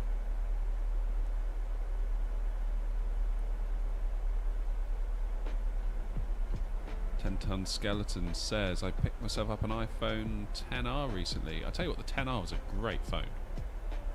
Or the XR, as a lot of people called it. Yeah, that was a cracking little phone, that was. I think my issue with it is I've got an iPhone 10. It's already had one battery replacement that I've paid for. It is now really bad. Like, it doesn't make it through the day. Even when it's reporting like 60-70% charge, if I stress it out too much, if I try and do too much multitasking, quickly switch between apps, basically making the phone work, it will just reboot because the battery can't, even though it's reporting a high level of charge, it can't output all of that power at once that the phone is requesting, so the phone just reboots, and then it reboots and then it reports 1% battery life. So yeah, it's not good. And given that yesterday, as of yesterday, it's now considered vintage, in that it no longer gets OS updates. And I think when they say it's vintage, that basically means they're not making parts for it anymore. It's probably time for something new. I generally buy my phones outright. I don't really go on a plan or like a contract or anything like that. So I'll just buy the phone cash, and then I'll go to whichever operator I want to go to and just buy a monthly data plan with some calls and texts, that kind of thing. Which here in the UK you can generally get for inside of £10 a month. So while it's always appealing to get one of these, you know, £40, £50 a month, £60 a month without paying anything for the phone, if you run the numbers over 2 years or 3 years, however long the contract is, it's always cheaper to buy the phone. It just stings when you do it, because obviously it's quite a lot of money to pay out at once.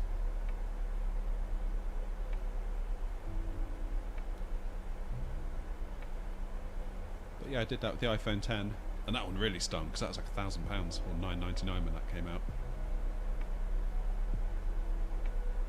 I remember at the time thinking, God, have I made a bad decision? Just literally just spent £1,000 on a phone. But it served me well. Coming up on 6 years, it'll be 6 years in December that I've owned it. Hard to argue. Hard to argue with that.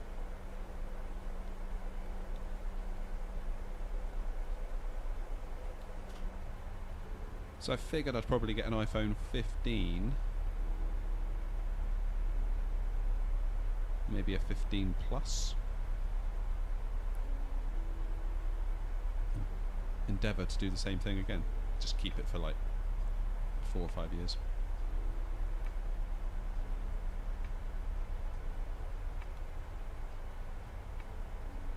Okay, what are we at? 25,000 feet. We're getting there now. I'm going to quickly run in the house, grab a water, and I'll be right back and we'll do the landing.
Right, back.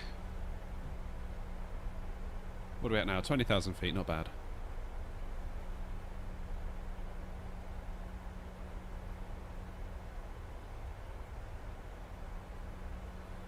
So yeah, I suppose you could add antifreeze.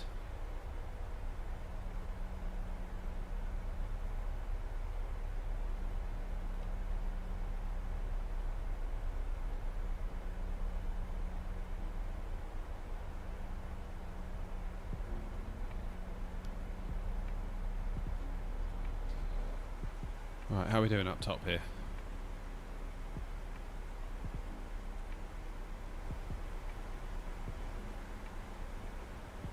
Not doing bad. So Prague is here. So we're going to come up, loop around on final.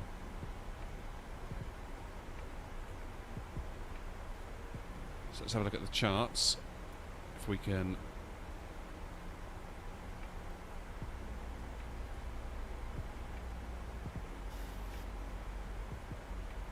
that's what we're doing, isn't it?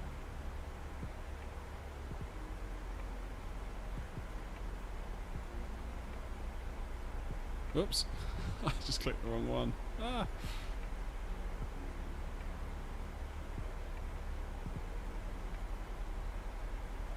Here we go. So this is us.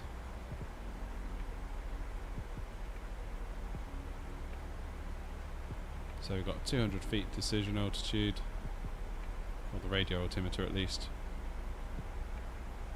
Missed approach, climb 240 degrees to 4,000, vectoring will be provided.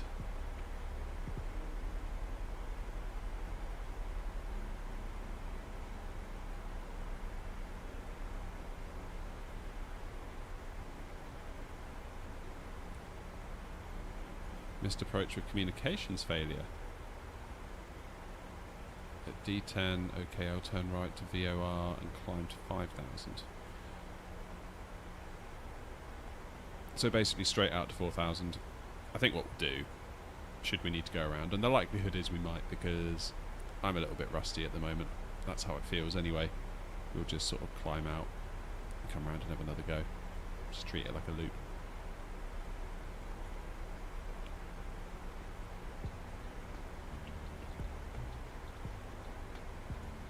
Easy peasy.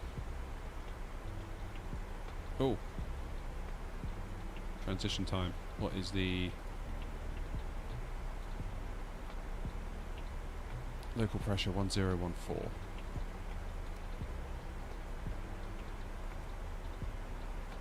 There it is, 1014. Let's just do a weather check.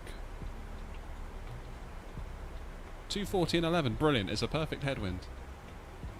Yes. Although I do find the sim quite often doesn't give you that.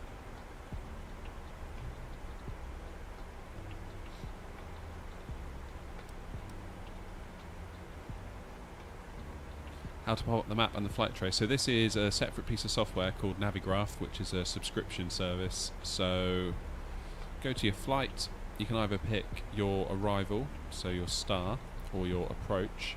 So this is the approach, which is just basically giving you the ILS and all the information regarding that, which is 111.15. So I'll need to put that in here. 11115, do you believe? That's what it was, wasn't it? Yeah, 11115. Let's put it in over here. 11115. Good. And then you just click on the three dots, whether you want the arrival or the approach or your departure, and then open chart overlay. You can just open the chart on its own, of course, but I like the overlay because you can see where you are, here's us, relative to it, which is quite handy. So we are staying on profile, that's good. Speed is good. Everything's good. And we're very, very nearly in Prague.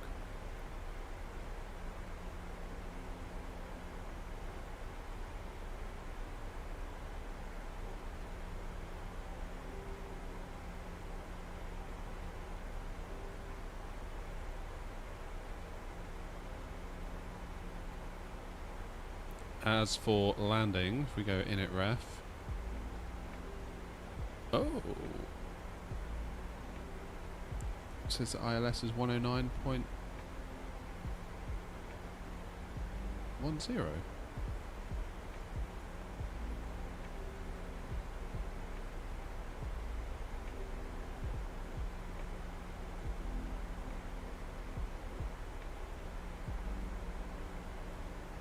That's weird.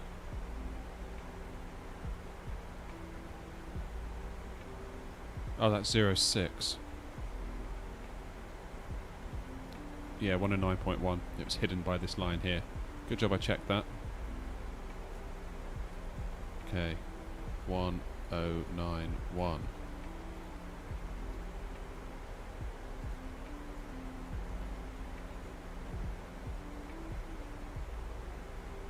Okay, much better. Let's do a flaps 30 landing. So we'll do 143. Click that twice, it goes in there. Set our VREF. So we're looking at about, yeah, VREF plus 5. So about 148 approach speed.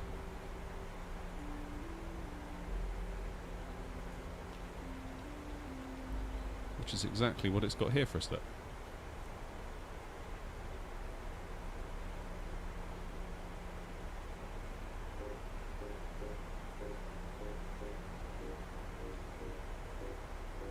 Albapino, thank you. Thank you for joining us.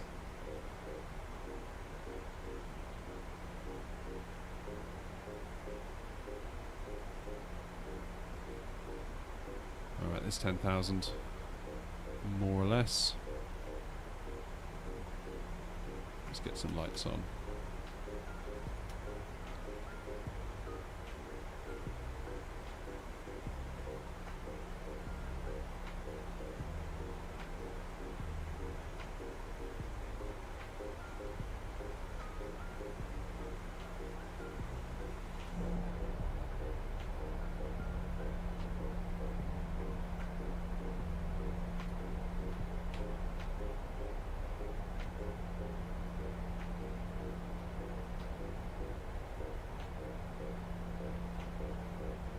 New to the sim, do I have any advice? Practice.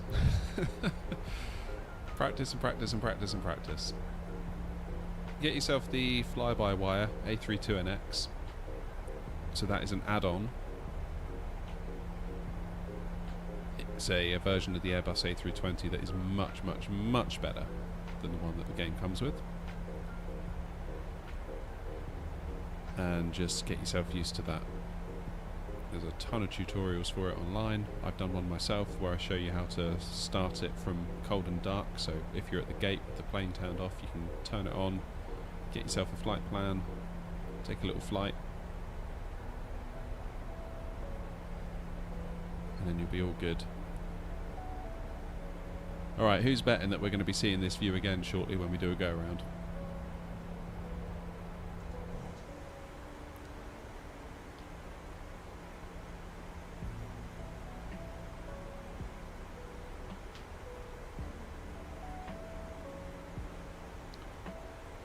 Use SimBrief as well for flight plans. That's if you want to do full flights, of course. Get yourself a SimBrief account. You do need a Navigraph account, but you do not need to subscribe to Navigraph. You just need an account because Navigraph owns SimBrief. So it might look like you need to subscribe and pay, but you actually don't.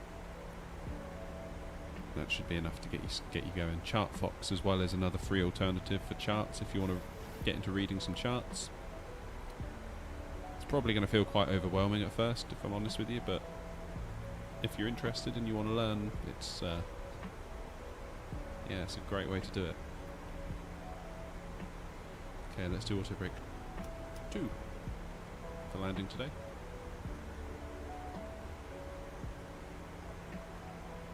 Honestly, Billy, I feel like this summer's been a bit rubbish really for the channel and for the sim, or not for the sim, but for me. I really haven't had a lot of time to put to it, which basically makes me very, very rusty at the moment. You know when you feel like you've lost your mojo a little bit? It's kind of where I'm at the moment.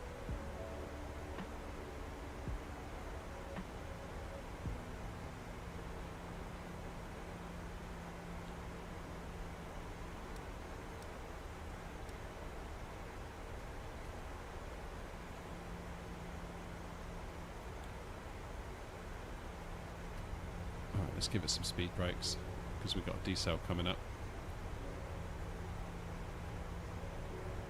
No go around, let's butter this one. I love your optimism. But yeah, I'm definitely feeling like my flying isn't where I'd like it to be. It's like before the summer I was like flying 4 or 5 days a week in one capacity or another, whereas the summertime, like the kids being off school and holidays and this and that and changing jobs, like didn't have the time that I wanted for the sim really.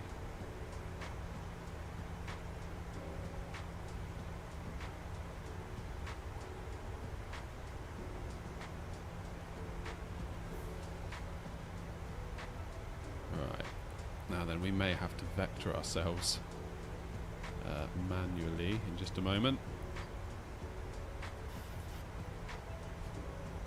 So we'll get the 151 heading in there.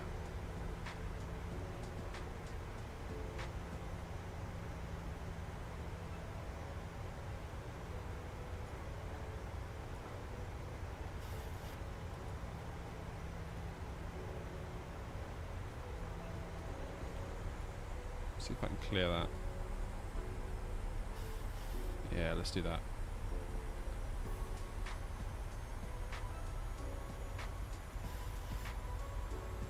Yeah, it happens. That's for sure.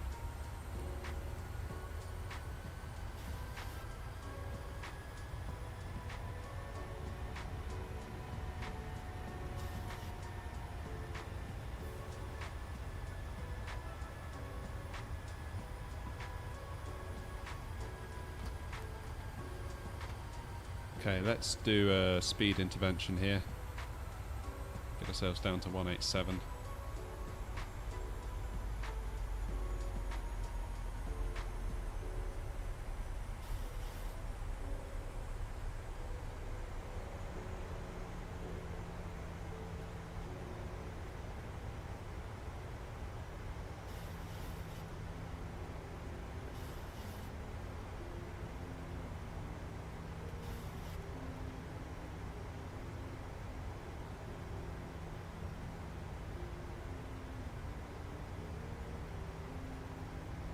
Right then, plane, where are you going? You going to turn? Yes, of course you are. Well done, plane. Okay.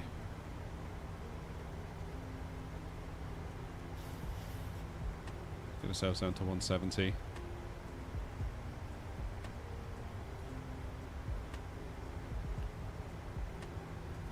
Put the approach mode on.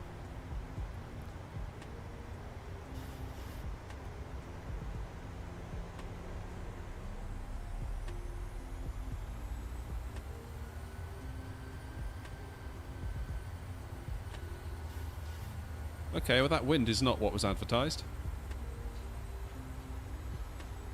Gear down.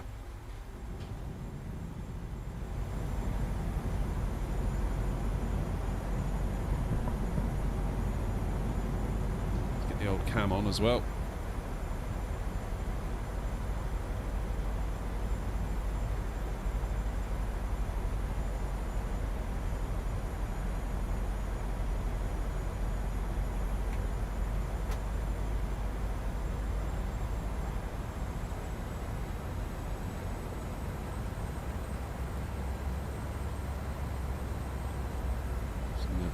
Speed. Get us down to 160 until we're about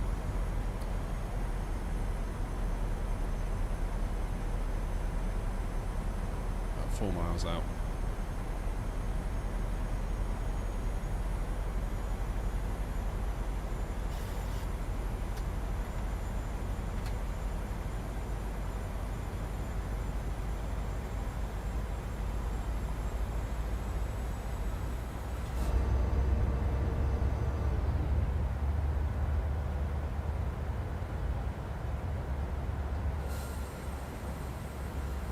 Okay, let's arm the speed brakes. Get the runway heading in, 240. 4,000 is set.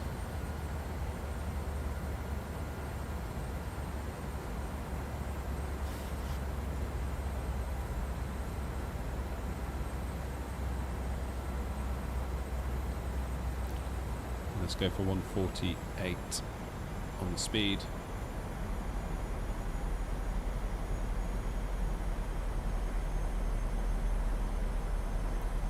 Alright, flaps 30, gear is down, auto brake 2, spoilers armed, landing lights are on, engines into continuous.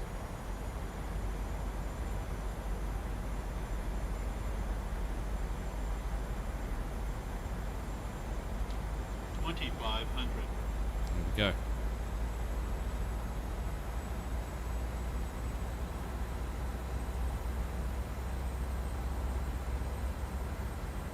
Wind at 265. We've got a little bit of a crab going on.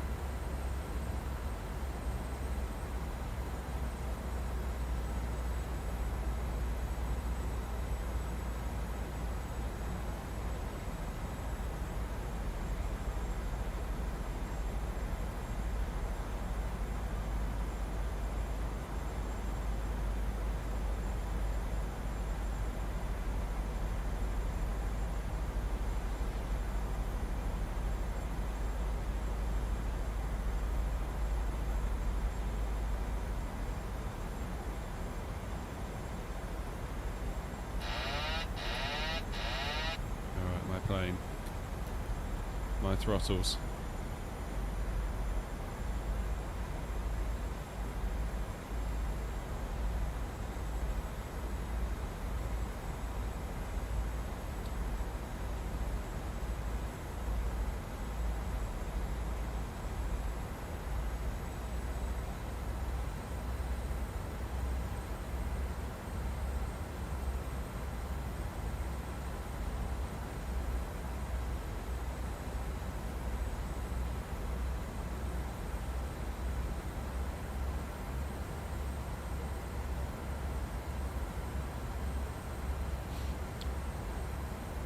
I was going to say, it feels like we're too far to the right, but it's felt like that the whole way down, to be quite honest with you. That's better.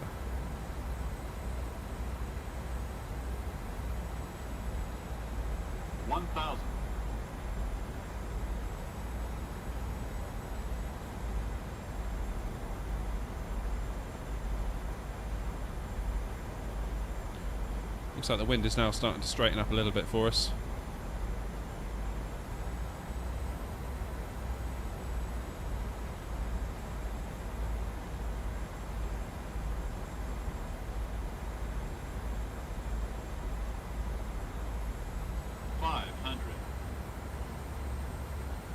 Glide slope. Glide slope. Yeah, we're too low. Glide slope. So we can bring that back. Glide slope. Glide slope. Whoa, we're way too low. Glide slope. Glide slope. Glide slope. Glide slope. Glide slope. Glide slope. Glide slope. Yeah, I've messed this one up, guys, I think. Oh no, can we rescue it?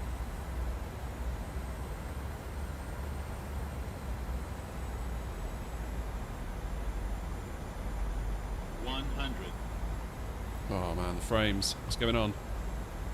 50, 30, 20, 10.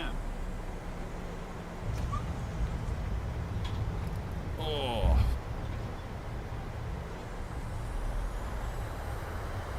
Let's get those spoilers up.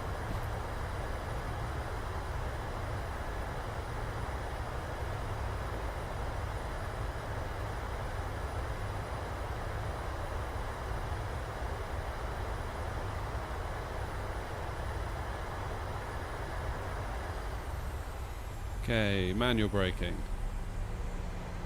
That was okay. 240 feet per minute.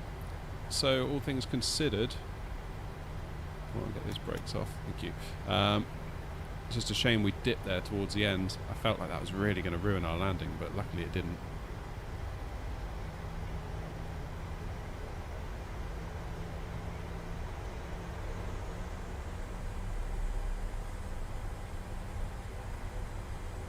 Yeah, definitely that dip towards the end was annoying. Kicking myself for that one. But we recovered it. I mean, I was 1 second away from declaring a go around. I'm not going to lie.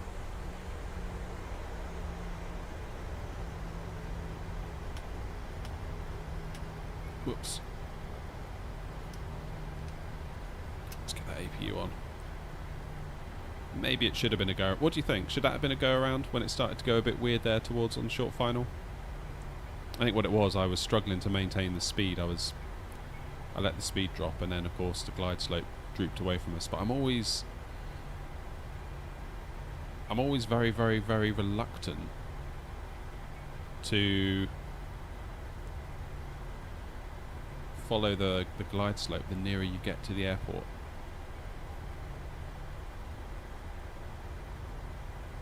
So I know 737NG driver did a really interesting video, basically saying that half of the pappies and the glide slopes in this game are actually quite busted. And he gave an example where he positioned himself perfectly over the threshold of a runway that he knew in real life and has flown in real life, and was exactly where it should be as per the charts, and it was perfect. However, in the sim, it was like glide slope, glide slope, glide slope. And he's like, no, this is right. Like, the sim is wrong. So I would love to see that get addressed.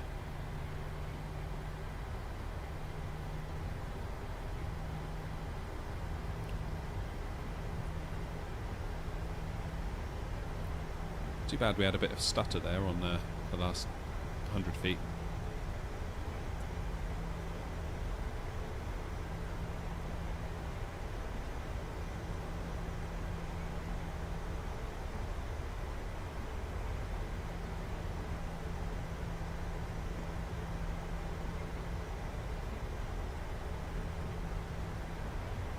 All the more reason to upgrade to a 7800X 3D. It'll make my flying better.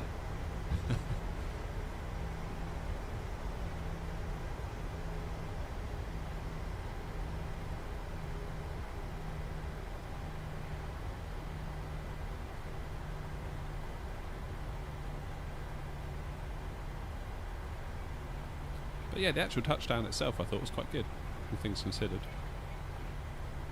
It's too bad I couldn't have brought it down nicely on the short final. I felt like that was a bit messy.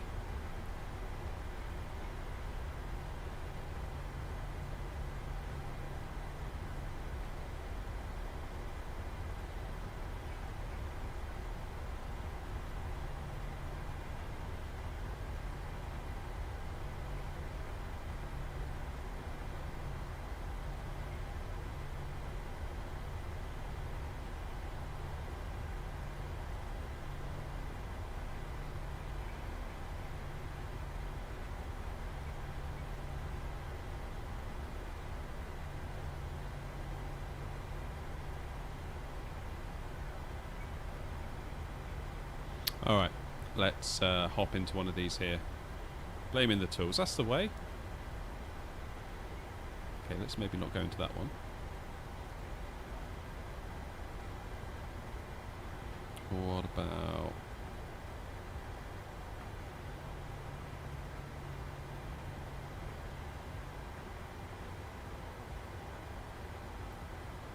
this one looks good.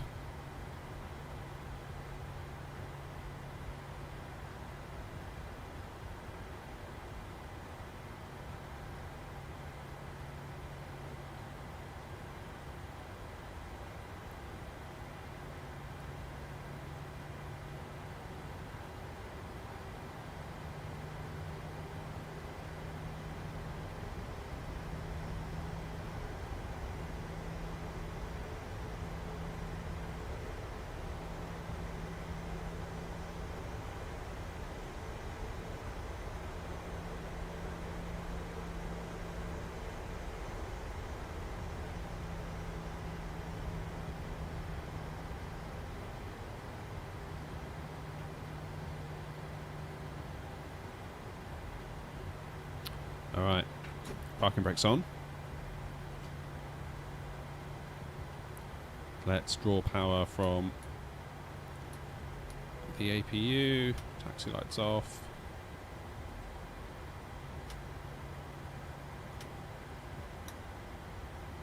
Should leave that one on, I think.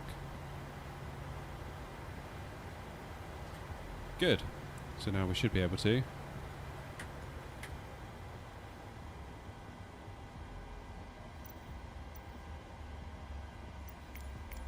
This parking is too small for your aircraft. Be quiet. We're fine. Deboarding requested.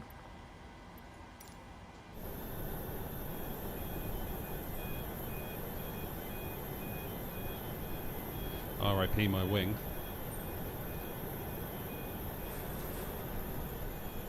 How's my parking? Almost perfect.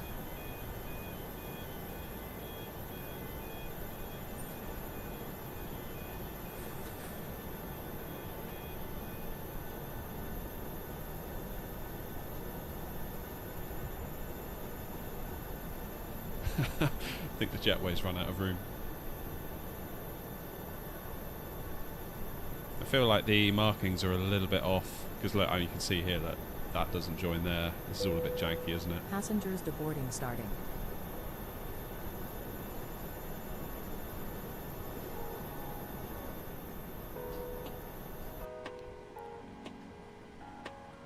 Alright folks, we got a choice.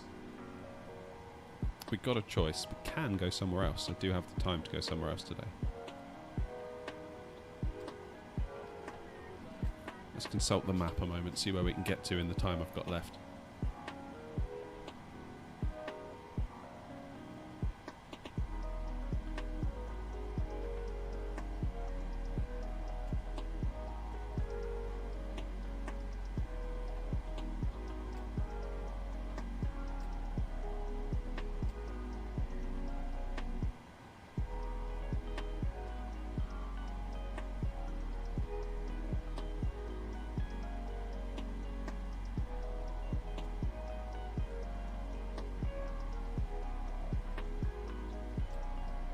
Frankfurt might not be a bad shout, actually. Might not be a bad shout.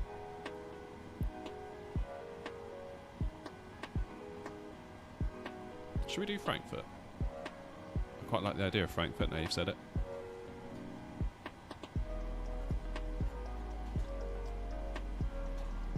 I do like the idea of that. Let me make a flight plan real quick, okay?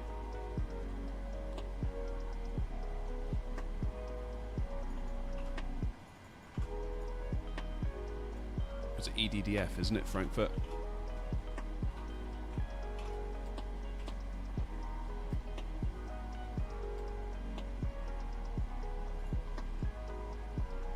Yeah, that's the one.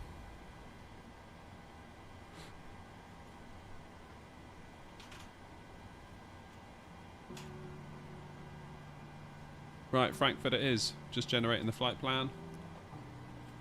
And we will set sail.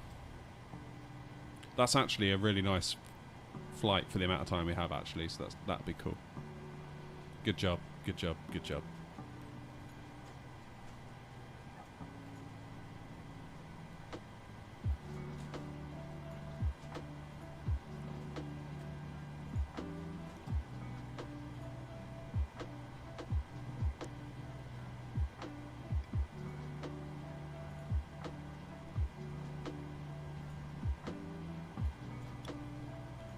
Still very much kicking myself about that short final.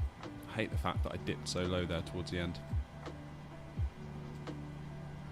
I think basically it's throttle control that really was the problem there.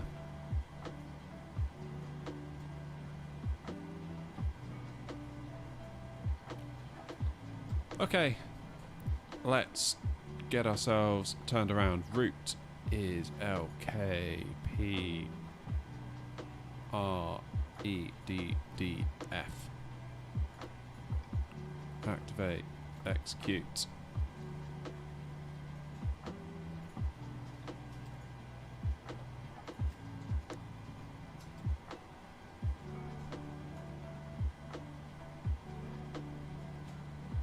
Very good, and we are going to departures and arrivals, departing Prague. Runway 24.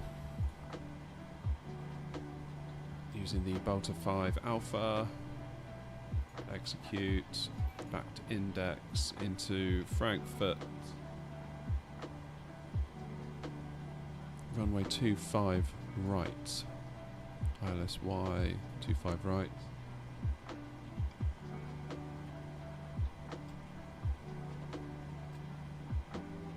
Using Kara 4A, I believe.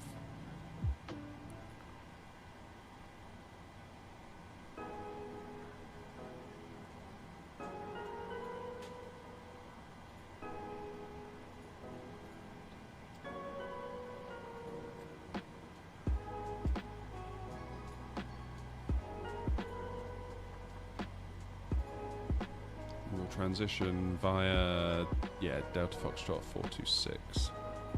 Select.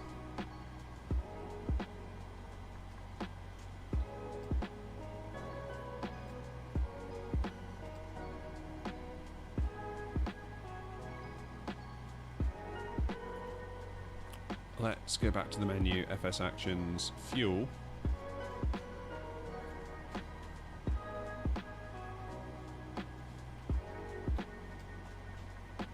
$6235 required.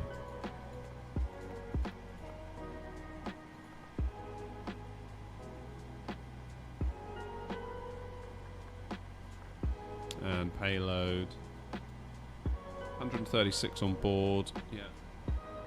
Yeah, that's all good. That's all good. That's as it was on the way out. Let's do perfect request. Oh, Bevy, how you doing?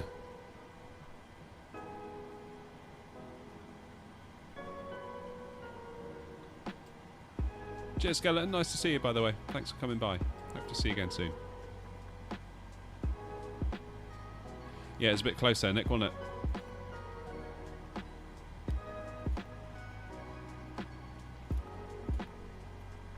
Still, we made it. Okay, N1 we'll leave alone. Take off, flaps 5. Fixed speed, center of gravity 479.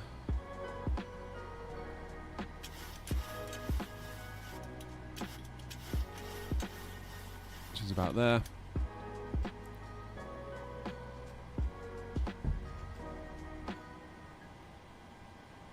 Yeah, not bad, Bevy. Bit of a ropey short final we had, but we managed to get down okay in the end, all things considered. Alright, what's the plan? So it's straight out of Prague. No messing about. Straight up to flight level 320. Wait, what?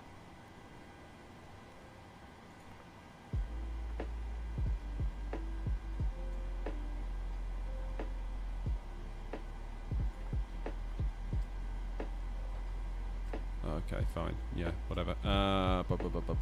5,000 straight in. Oh, we got a vector. That's fine. Yeah, so Bevy, we've just done Gatwick to Prague. Now we're going to head back to Frankfurt.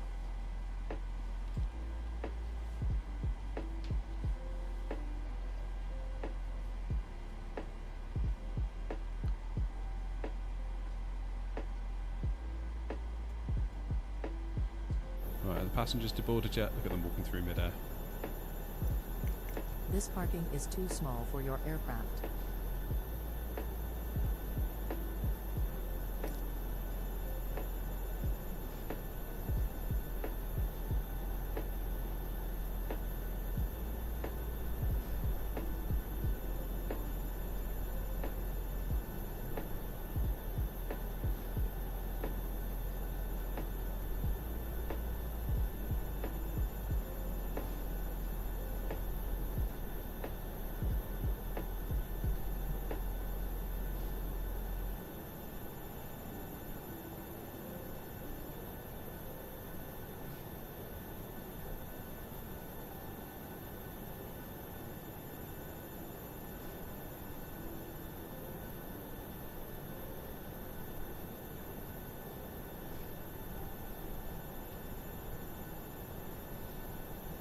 Okay.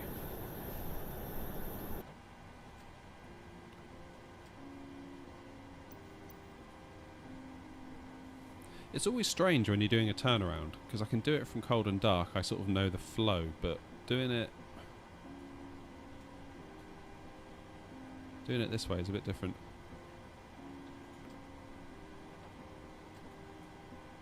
Okay, let's just step through the plan.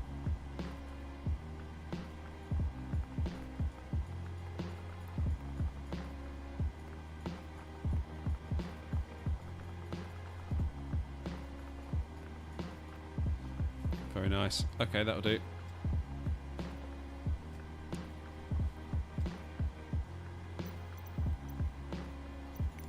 This parking is too small for your aircraft. I think you'll find it's fine.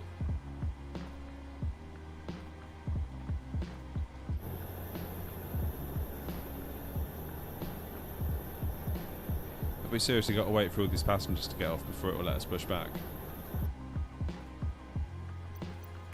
This parking is too small for your aircraft.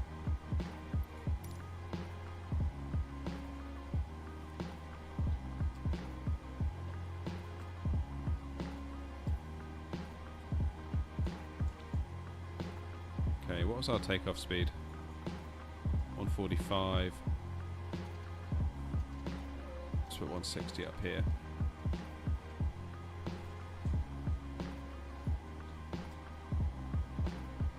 Yeah, 2 flights bevy. We're going to head over to Frankfurt now.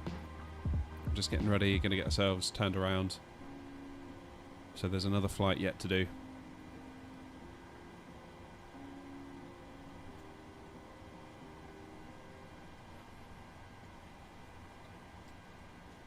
Just got to get my flights in. I'm feeling rusty at the moment, like big time.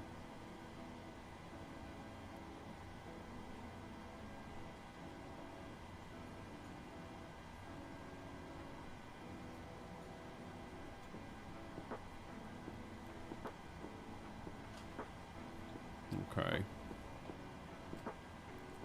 So I feel like we're basically ready for a push.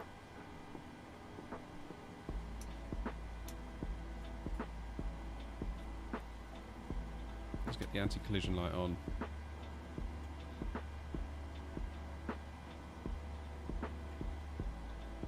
And flight level is 3,200 today. Frankfurt is 360 feet, which I guess means we do 400.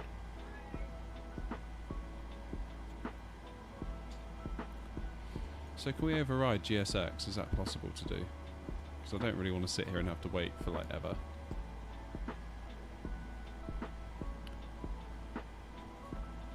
Push back.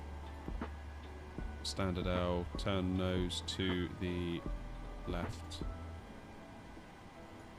Select a tug. Cockpit to ground. Yeah, let's just do this. Sorry GSX, we've got to get going. We've been cleared for pushback and start. They want the tail to our right. Oh, you can restart it, can you? This parking is too small for your aircraft. Tail to the right. How does one do that? There we go.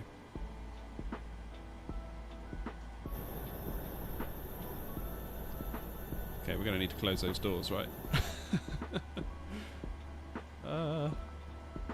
Doors. There we go. This parking is too small for your aircraft. Appreciate the tip, Simon. Thank you.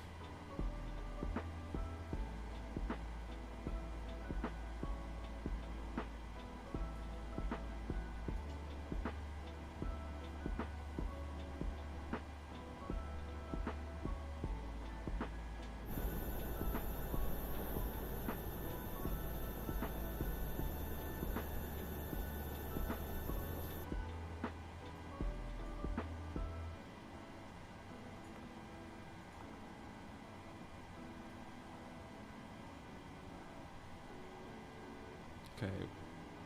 Do I need to release my parking brakes? Is that what I'm doing? Cockpit to ground. Go ahead. We've been cleared for pushback and start. They want the tail to our right. Copy that. Ready for push, tail right. Release brake, please. Parking brakes being a nightmare again. Brakes released.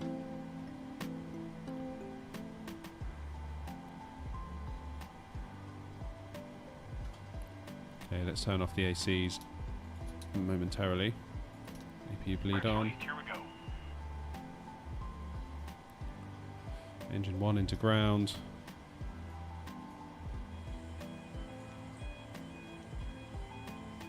N2 is climbing, that's good.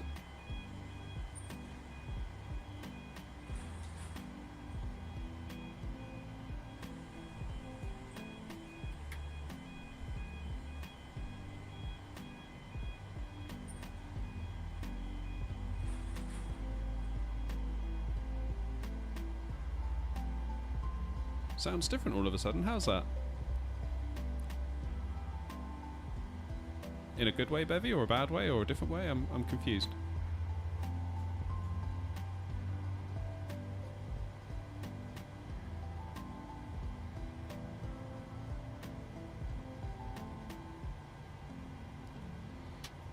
No, Simon. The only VATSIM flight I've done so far is the one that's up on the channel. Why are we over here?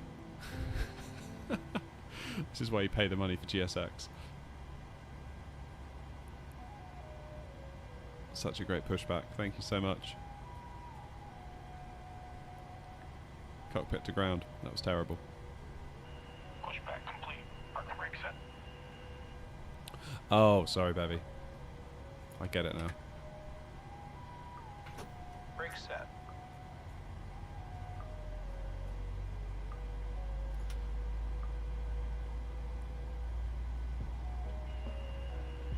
Alright, steering pin is disconnected. Watch for the slip.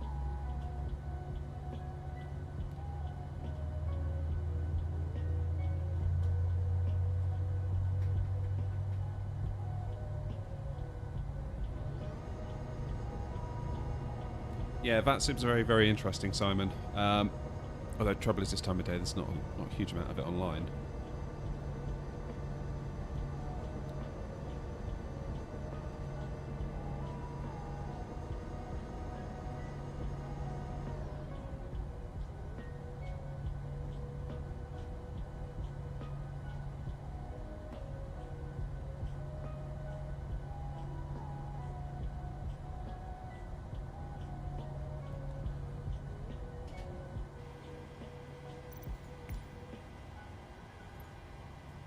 Okay, so that's 2 good engine starts. Let's take power from the engines. Turn off the APUs, get the ACs back on. APU off. Taxi lights on. I think that's everything looking good. Ready for a taxi?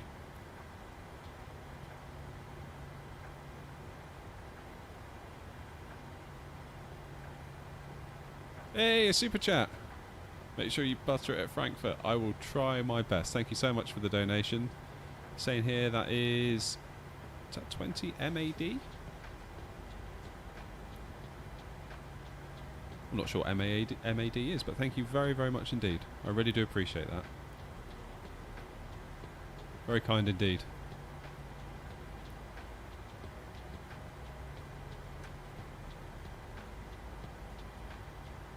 Right, let's just cycle the flight directors on and off just because you never know. Auto throttle arm, LNAV armed, VNAV arm. Auto brake into RTO for rejected takeoff.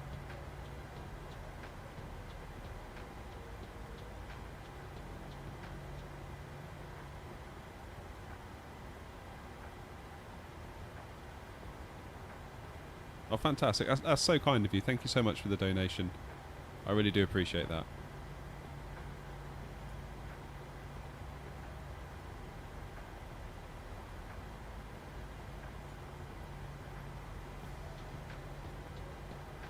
Perfect. Right. Now, I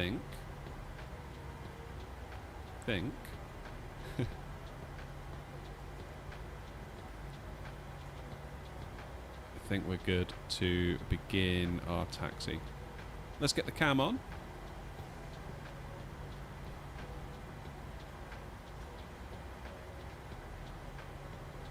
And see if I can release my brakes. There they go, it worked that time.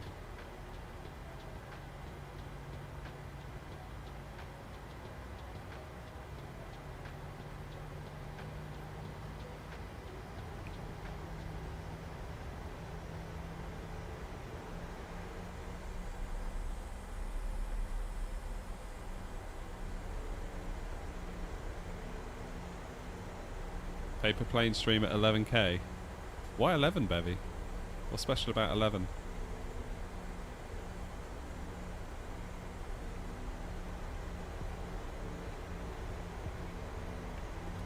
Bevy, if I do a poll, I just know that you're going to come online with like your 1,000 alt accounts and make sure the poll goes in your favour.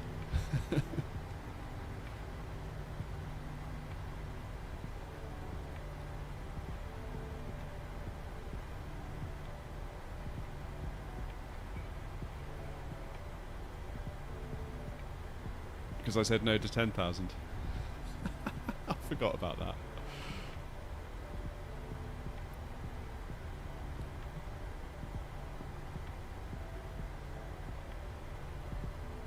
I admire the persistence, Bevy, I really do.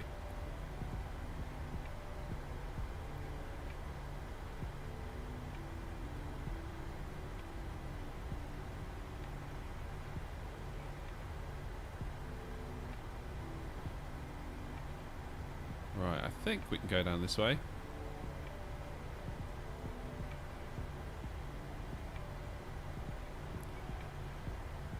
You see, this is one of the advantages of VATSIM, is that they tell you where to go when you're on the ground. It's like go via Bravo, Delta, Echo, whatever. And it kind of makes it easier, I think.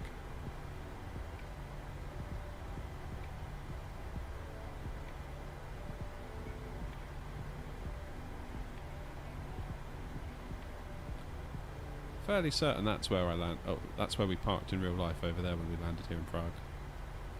Sort of stuck us over to the side.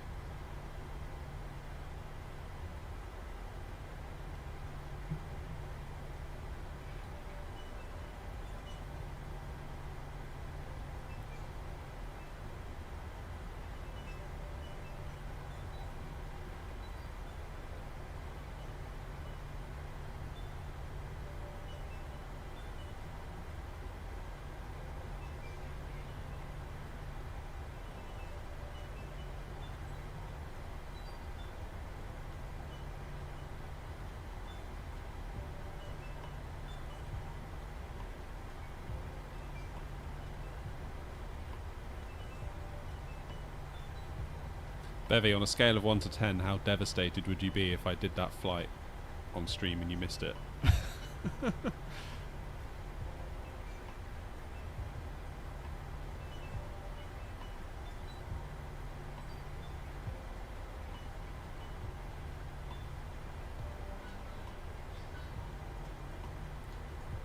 Oh, I'm actually on the runway.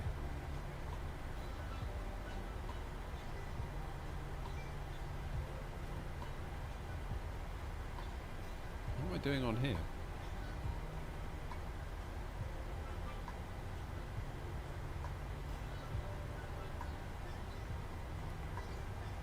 I think it's fair to say I took a wrong turn here, guys.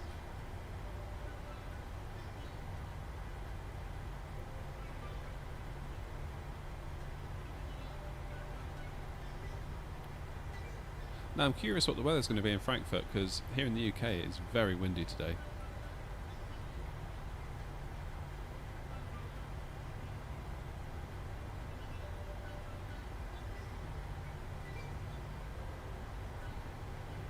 Right, let's get off the runway, shall we?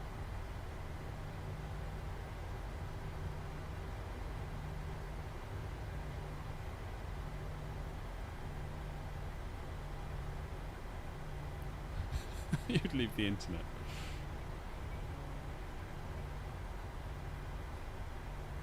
I think I'd understand.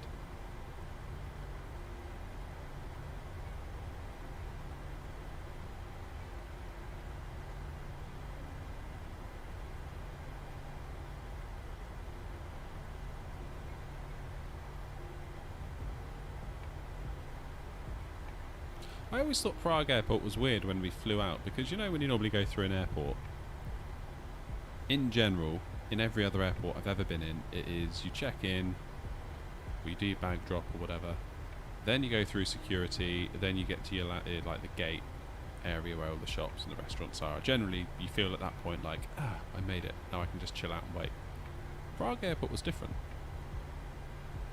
They've got security at every single gate. So we did our bag drop, went to like an immigration kind of booth where they stamped our passports, and then it was like we were in this area where all the gates were, and like restaurants, shops. I'm thinking, where's the security?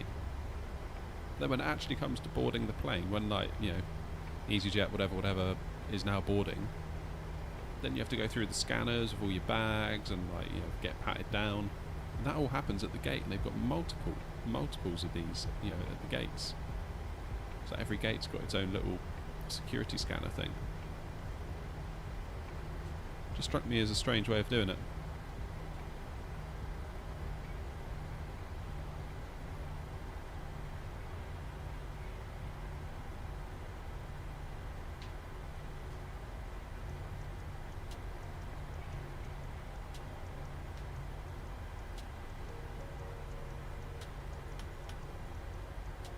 Okay, engines in continuous.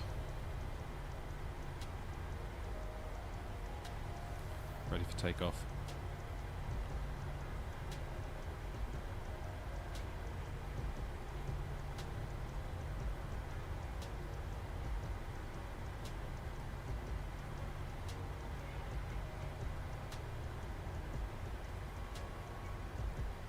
Should we do a turn and burn?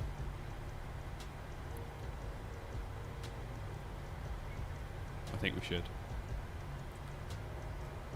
Ryanair style. They don't mess about.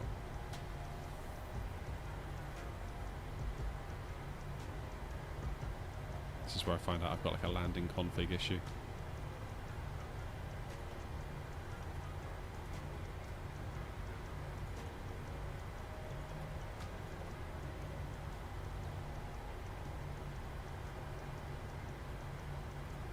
Alright, here we go. Let's turn and burn.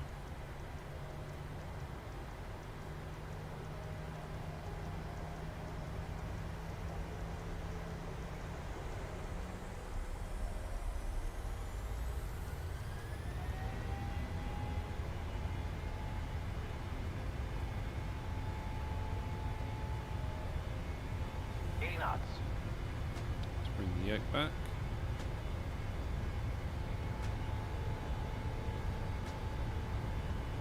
V1. Rotate.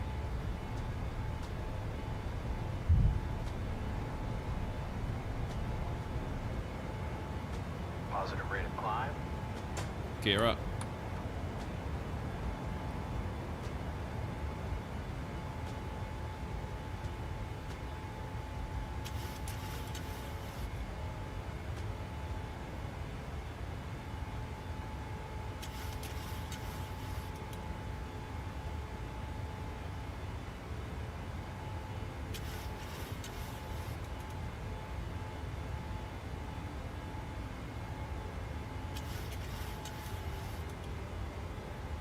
Okay, let's get that set to 320 in the window.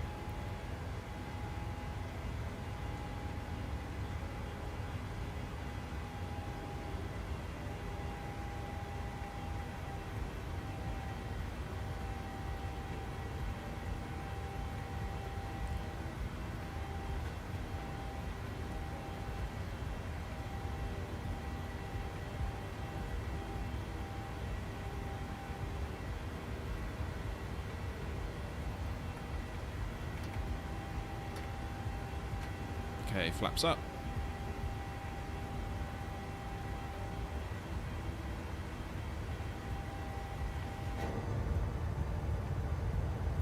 Look at this, flying and looking out the window.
Alright, 10,000 feet, lights off.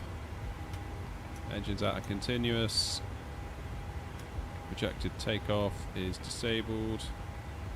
Flaps are up.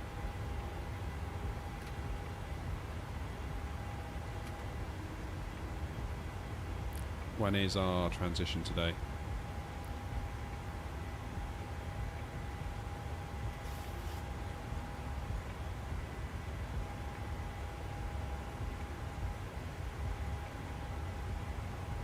Where do we find transition? I've already forgotten. Is it perf? Transition 18,000. There it is. Let's disconnect the autopilot. Do this turn ourselves, shall we?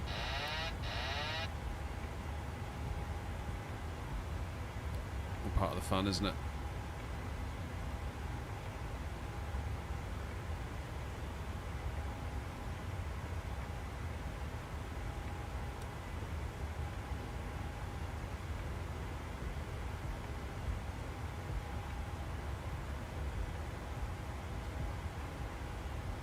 Let's put the cam back on so you can have a look.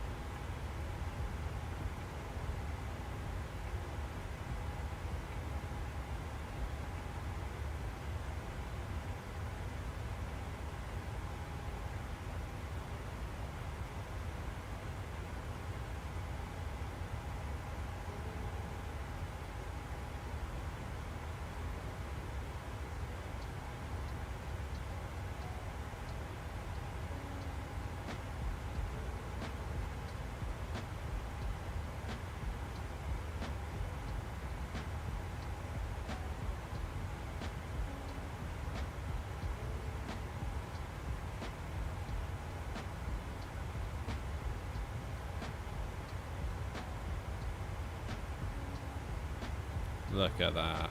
Smooth as butter. Alright, Bev, see you in a minute, mate.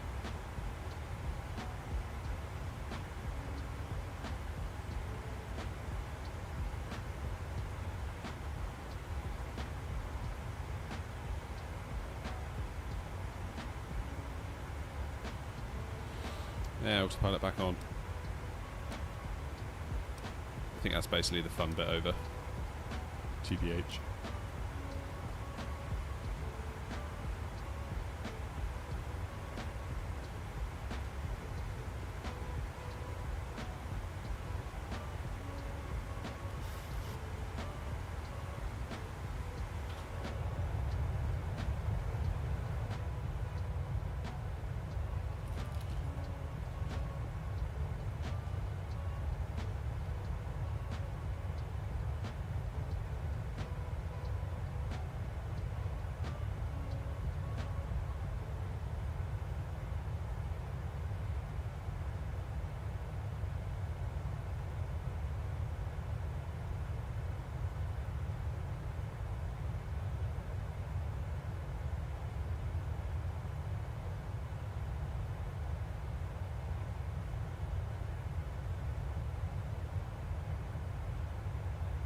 Folks, I'll be back in a couple of seconds, alright? Won't be long.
Hello, hello, we're back.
You know what I forgot to do? Standard pressure. Oops.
Alright, we're nearly at cruise. Very, very nearly at cruise. I mean, top of descent can't be far, right?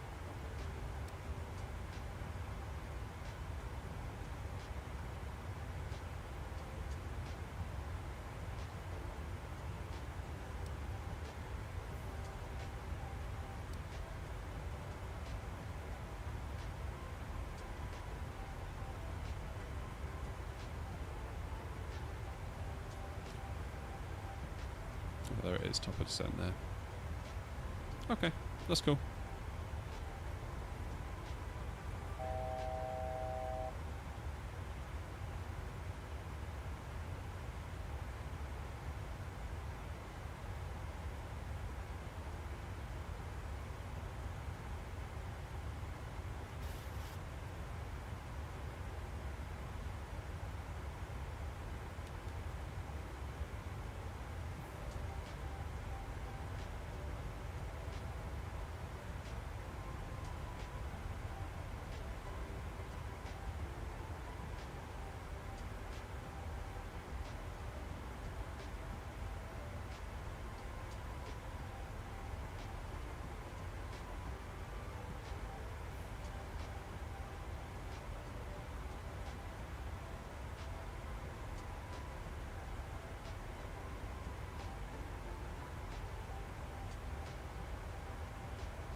Alrighty, we're getting there now.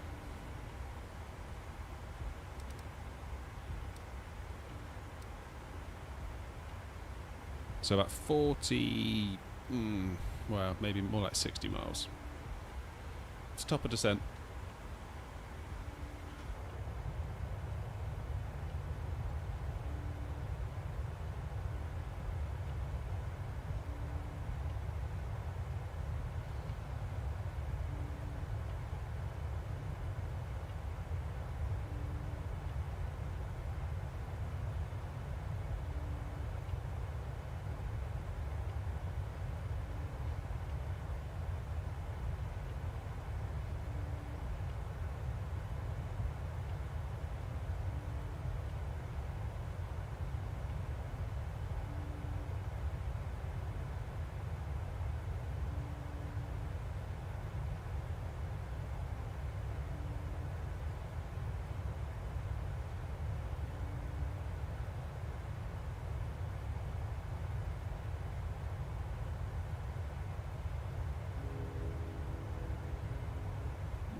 Alright, top of descent in about 20...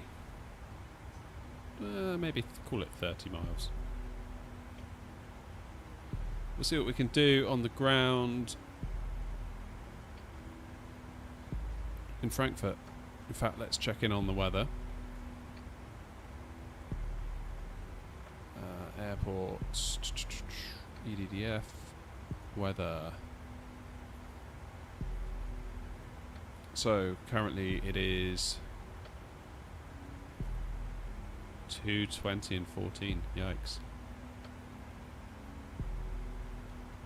Using runway 25, so that'd be a 30-degree delta. QNH is 1015.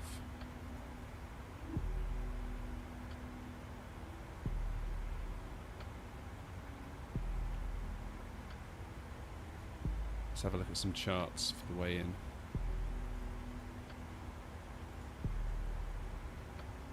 Okay, so we're already in the star.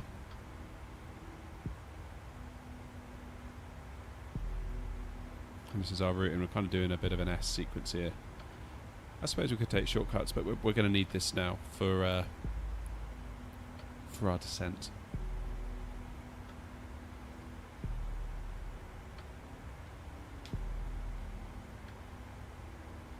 Alright, and then...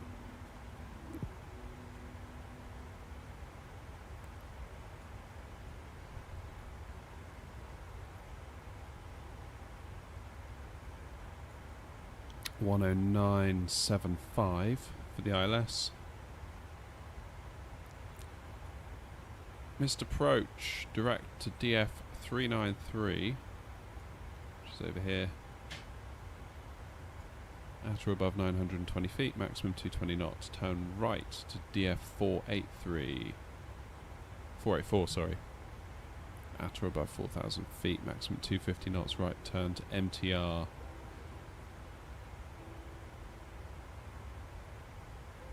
That's fine.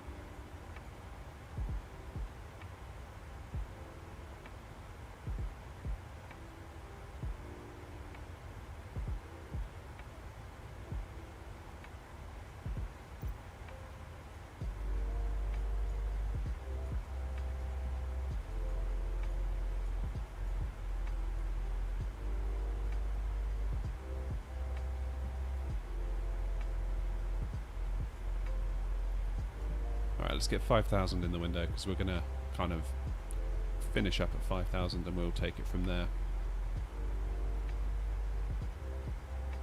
Oops.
There we go, top of descent. Making our way down now.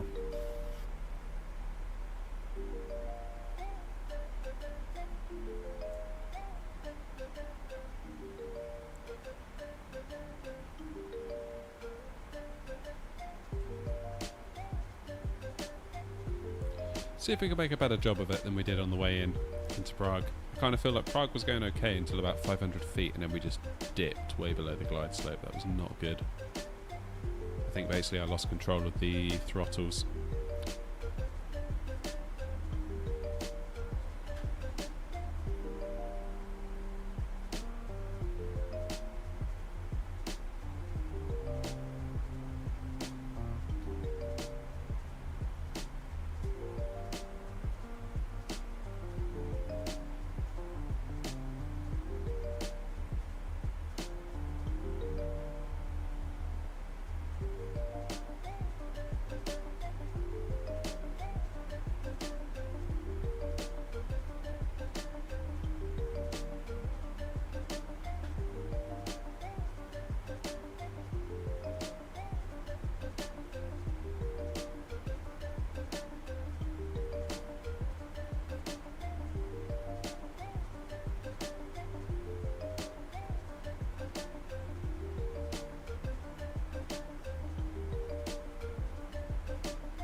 Sorry, Wessam, I was just talking then, and I realised my mic was muted.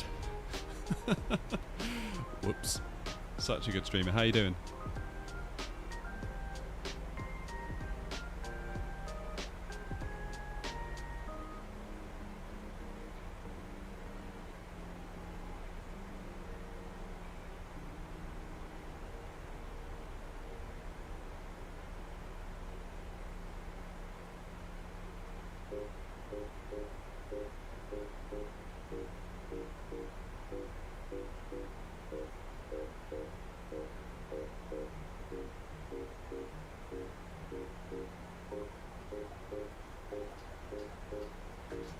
Yeah, not so bad, thanks. We're on our final flight of the day. We've done Gatwick to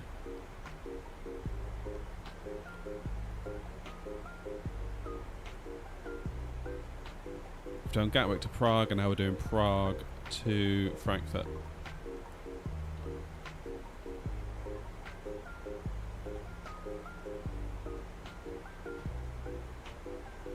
I say the first sort of part of the stream, Gatwick to Prague, felt quite lively. Chat was alive. Whereas this leg has been completely chill, which is fine. No complaints. Just interesting how it can change like that.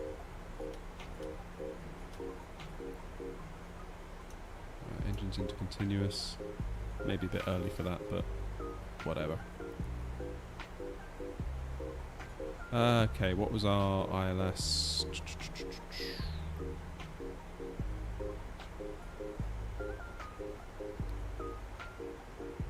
109.75.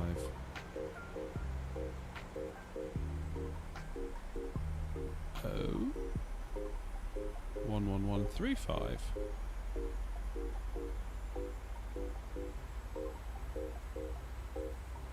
Am I misreading that then?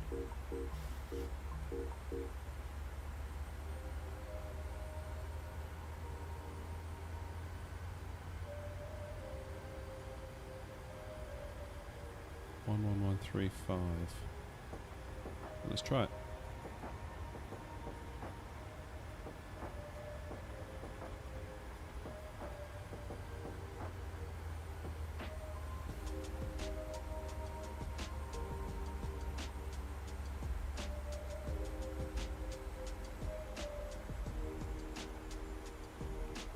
Yeah, there it is.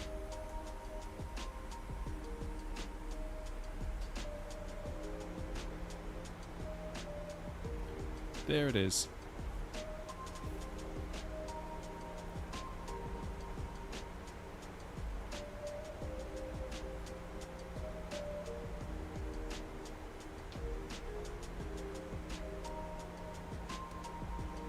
So we've actually got quite a long approach. Nearly 40 miles to the runway. Wow.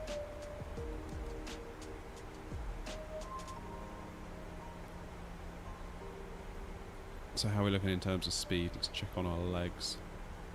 240, 240, 240, 220, 220. Yeah, okay, we're going to need a speed intervention before then.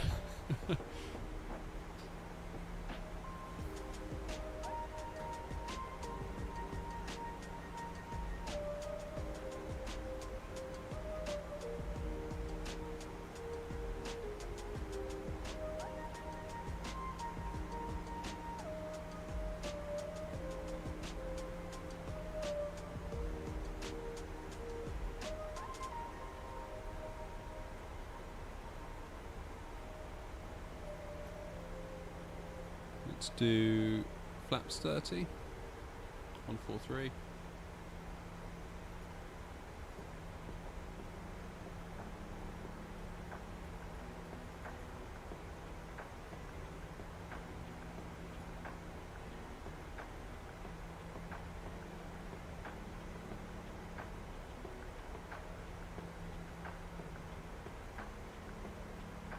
So if I do a fix, can I do like this, runway 25 right, will it know?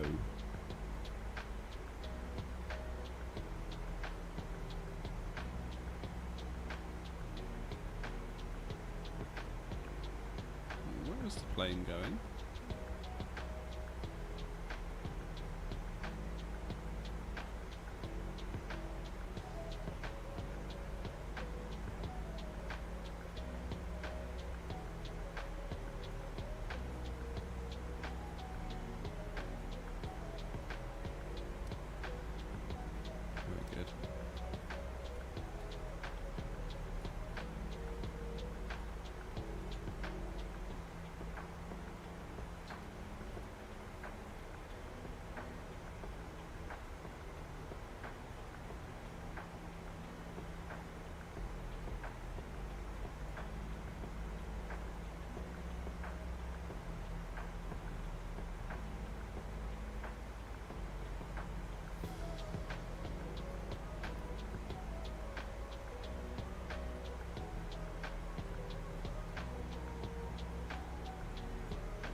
Okay, let's get our speed down to 210.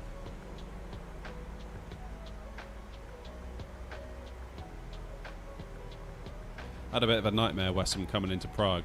The actual landing itself was okay, but the short final we went a little bit low, so I'm just hoping we don't do that again here.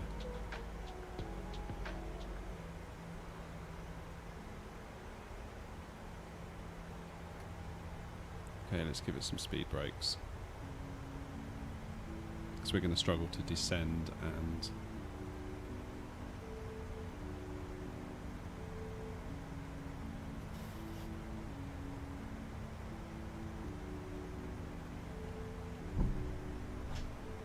sorry, just hit the microphone.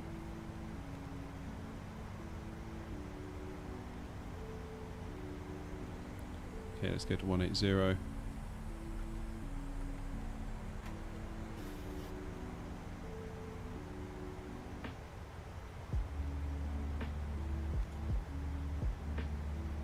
Yeah, that would be handy, wouldn't it? But I think, given the effort that it takes to set up these airplanes, especially the study level stuff, you can kind of see why somebody wants to get paid.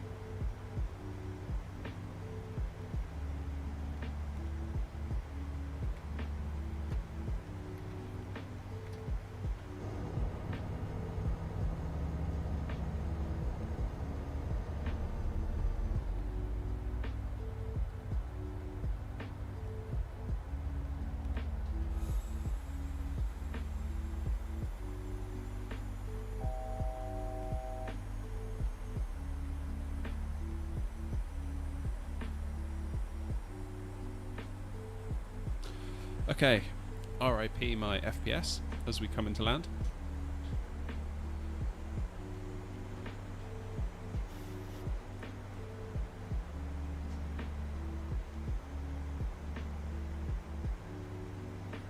Felix! How you doing? You've arrived just in time.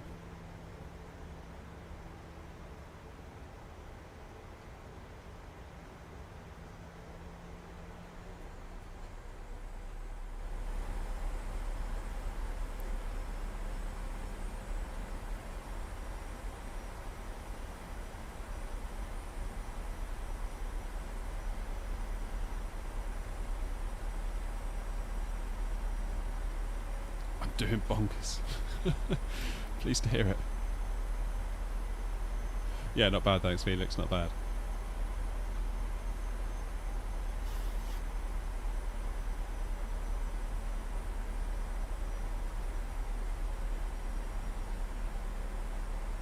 Still kicking myself after that landing in Prague, but what are you going to do, eh?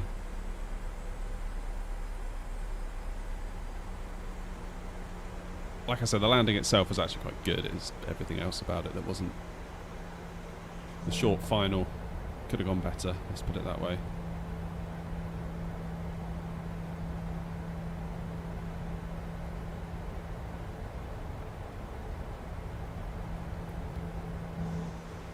It's mostly that I failed to control the throttles correctly, and I think basically we ended up dipping a little bit beneath the glide slope, so we got a few glide slope warnings, which never good.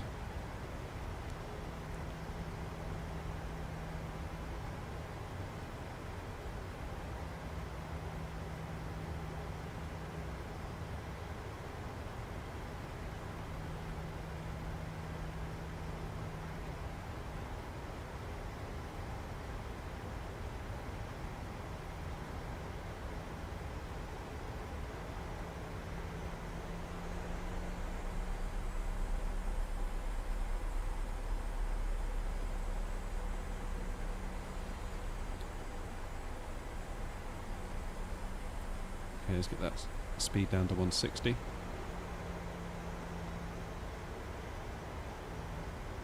You know what, I've never gone all the way down with auto throttle. Does it automatically disconnect itself when you touch down?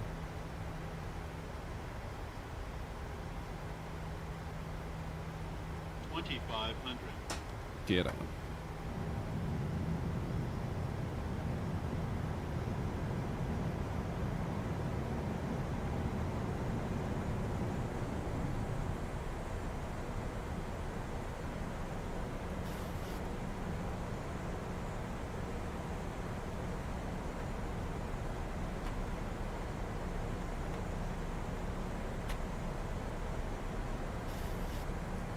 Should do that, it doesn't always. Oh, okay, fine. Fair enough.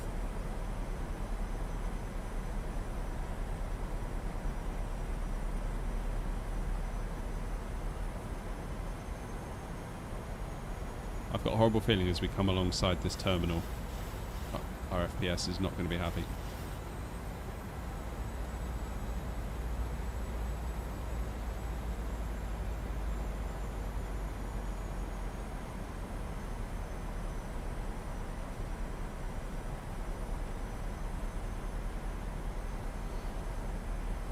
Alright, yoke cam at the ready.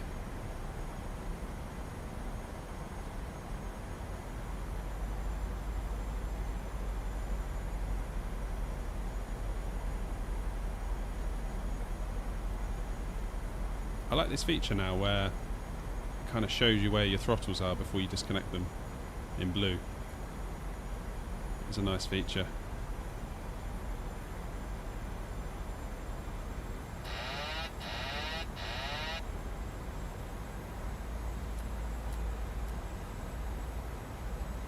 Okay.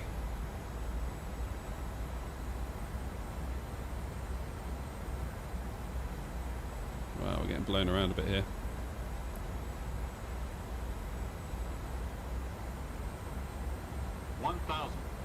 What is that building? It looks like a ferry or a cruise liner.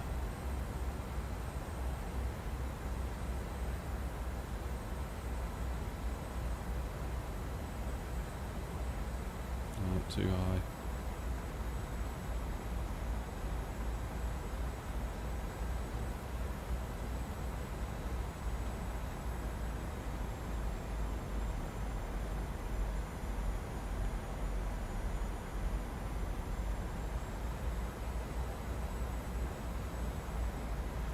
This is not looking so good, is it?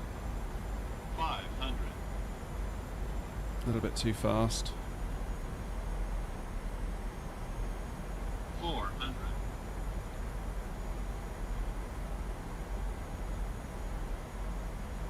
300. Too low. Glide slow. Same thing again, look. Glide slow. Glide slow. Glide slow. Same thing as Prague.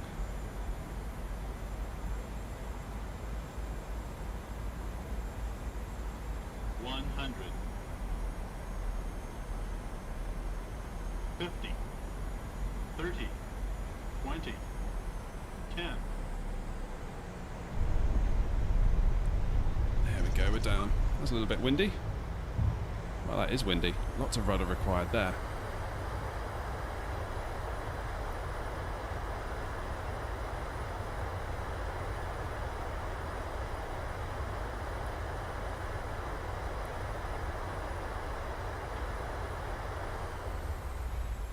Okay, auto brakes off. Can we take this high speed? No, we'll take the next one. Oh, that's a stutter.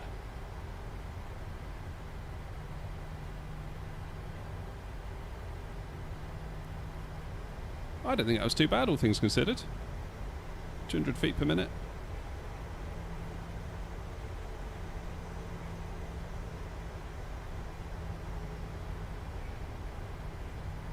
$1G and 250 feet per minute. I'll take that. To me, that felt smooth.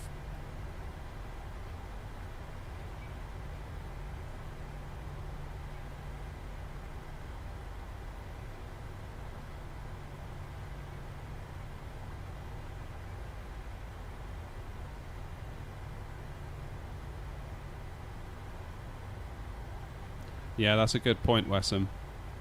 That is a good point. Control it with the throttle, not the yoke.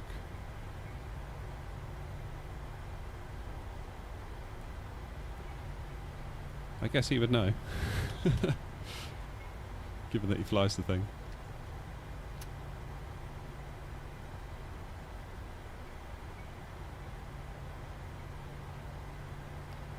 That wasn't bad. That was a fairly okay landing, I would say.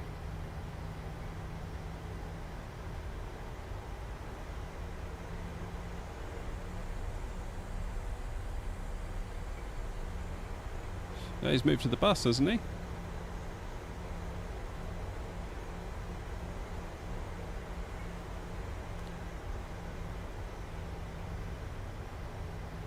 let's get these flaps up. Now, how does one get to the main terminal? It's this way, isn't it?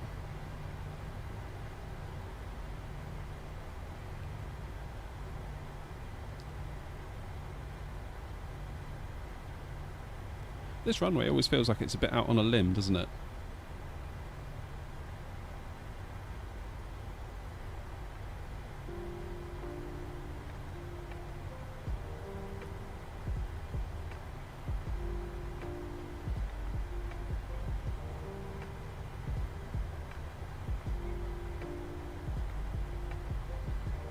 Oh, it's like the Aerosoft. I've got no idea, Felix.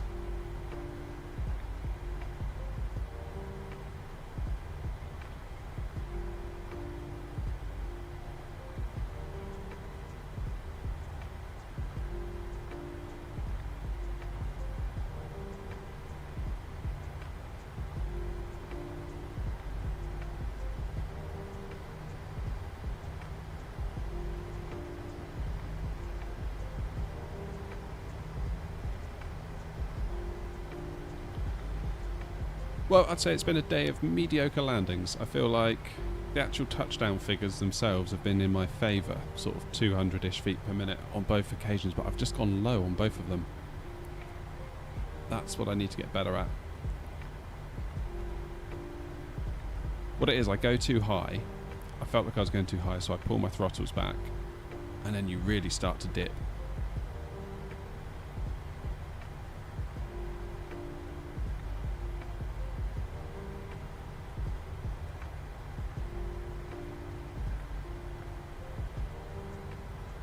So we'll get there with it. It's all about that practice.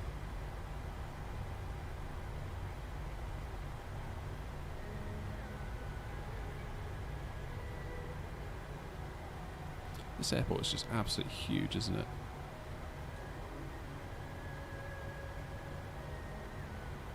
Trust the pappies and the glide slope equally. What's that? Not at all.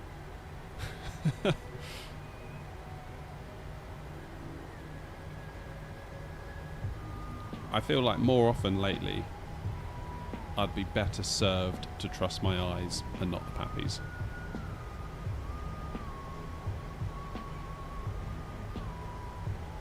It feels like more often than not they're just completely wrong. Again, like 50 over the numbers and you've got like 3 reds.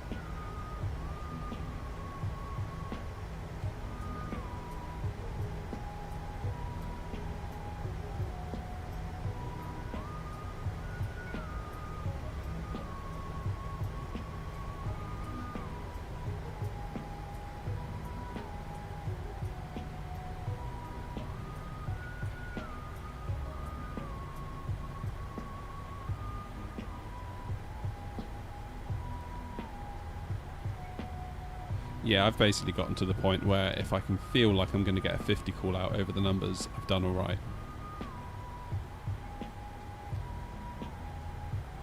Whereas it feels like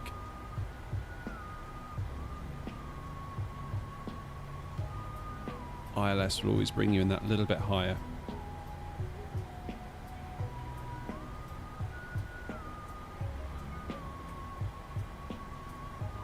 This is what I don't get. Why is it fine in some and not fine in others?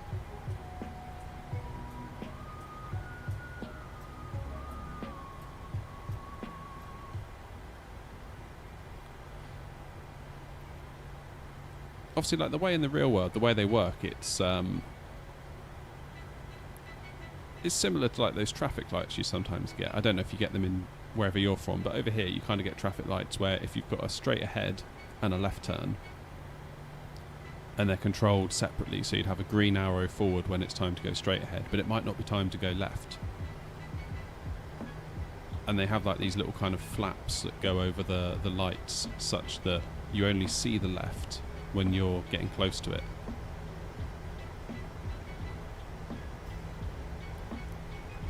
So I guess my question is, how are the pappies actually modelled in the sim? Is it actually like treated like a light source that's got these little flaps, filters over them, set at a certain degree, so that like you would in the real world, you'd see them? Or is it like a more of a if aircraft equals this altitude, then show 3 reds and 1 white.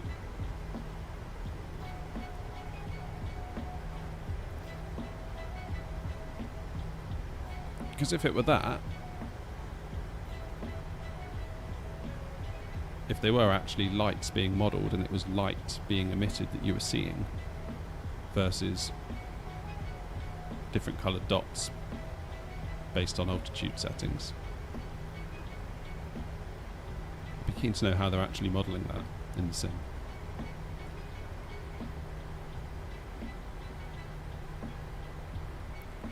We need ray trace pappies, that's what we need. Then surely as long as they set the little slats at the right angle for that glide slope, it's always going to work, right?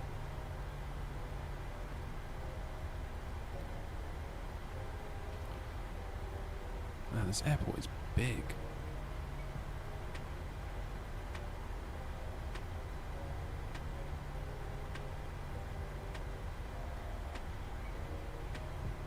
Yeah, that's it. That's it, Felix. I think the ones I've seen are like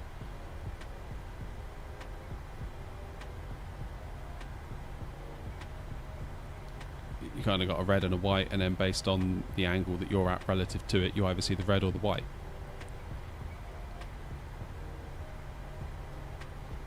And then if it's a 3-degree glide slope, there's kind of like a little metal thing that you set at 3 degrees, and they're calibrated regularly.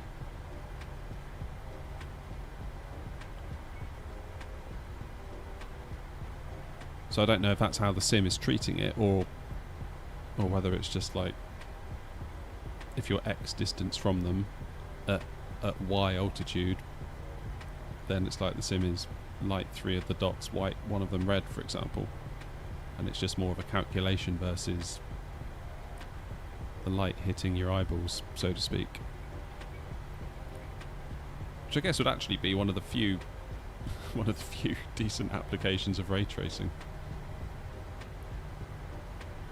So I'm still not convinced by ray tracing on the whole. Like, I know every time they do these before and after things, like when Nvidia releases a new game, it's like RTX on, RTX off. I'm like, I can't tell the difference. Like, it looks different, doesn't necessarily look better. Right, the gates up here, there must be. Yes, there are.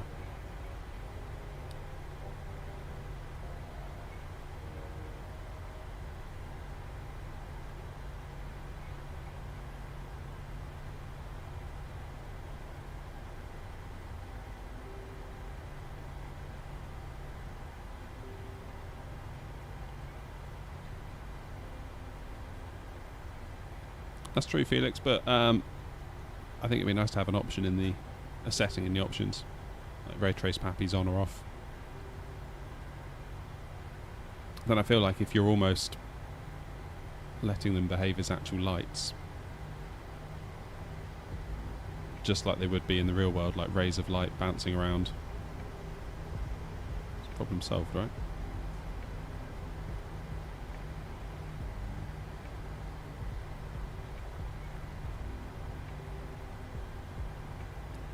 This airport is huge.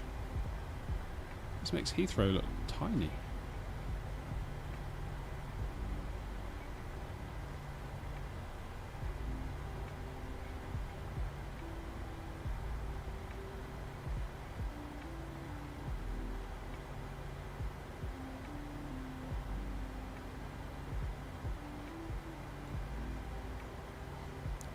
Have I gone completely the wrong way?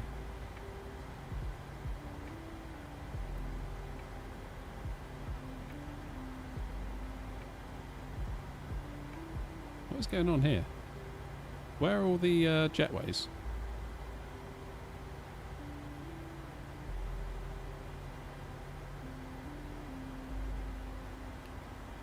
This is weird.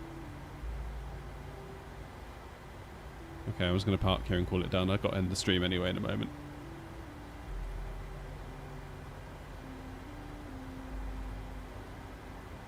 Oh, wait, I know what it is. I know what it is. I turned off GSX because it's been a pain in Prague. So it probably hasn't rendered in the gates. That's what it is. Oh well, never mind. Let's not stress about it too much. Yeah, I think if I re-enable GSX, it hopefully come to life. But yeah, that's a bit weird. Right, folks. I have to end the stream. I have to go and get on with the rest of my day. Thank you all for your company. It's been a nice stream. A little bit peeved that the landings weren't quite where I'd like them to be, but these things happen. So they were both smooth, both within like the 250 feet per minute range. 1.01 G in Prague and 1.04 G into Frankfurt, so I'm not doing bad. I just feel like the way I've controlled them on the way down hasn't been what I would expect of myself. So we'll see. We might be back tomorrow, Felix, same time, but we'll see. Okay, I will schedule it if we're gonna be there. Until next time, thank you all very much indeed, and take the very best care of yourselves.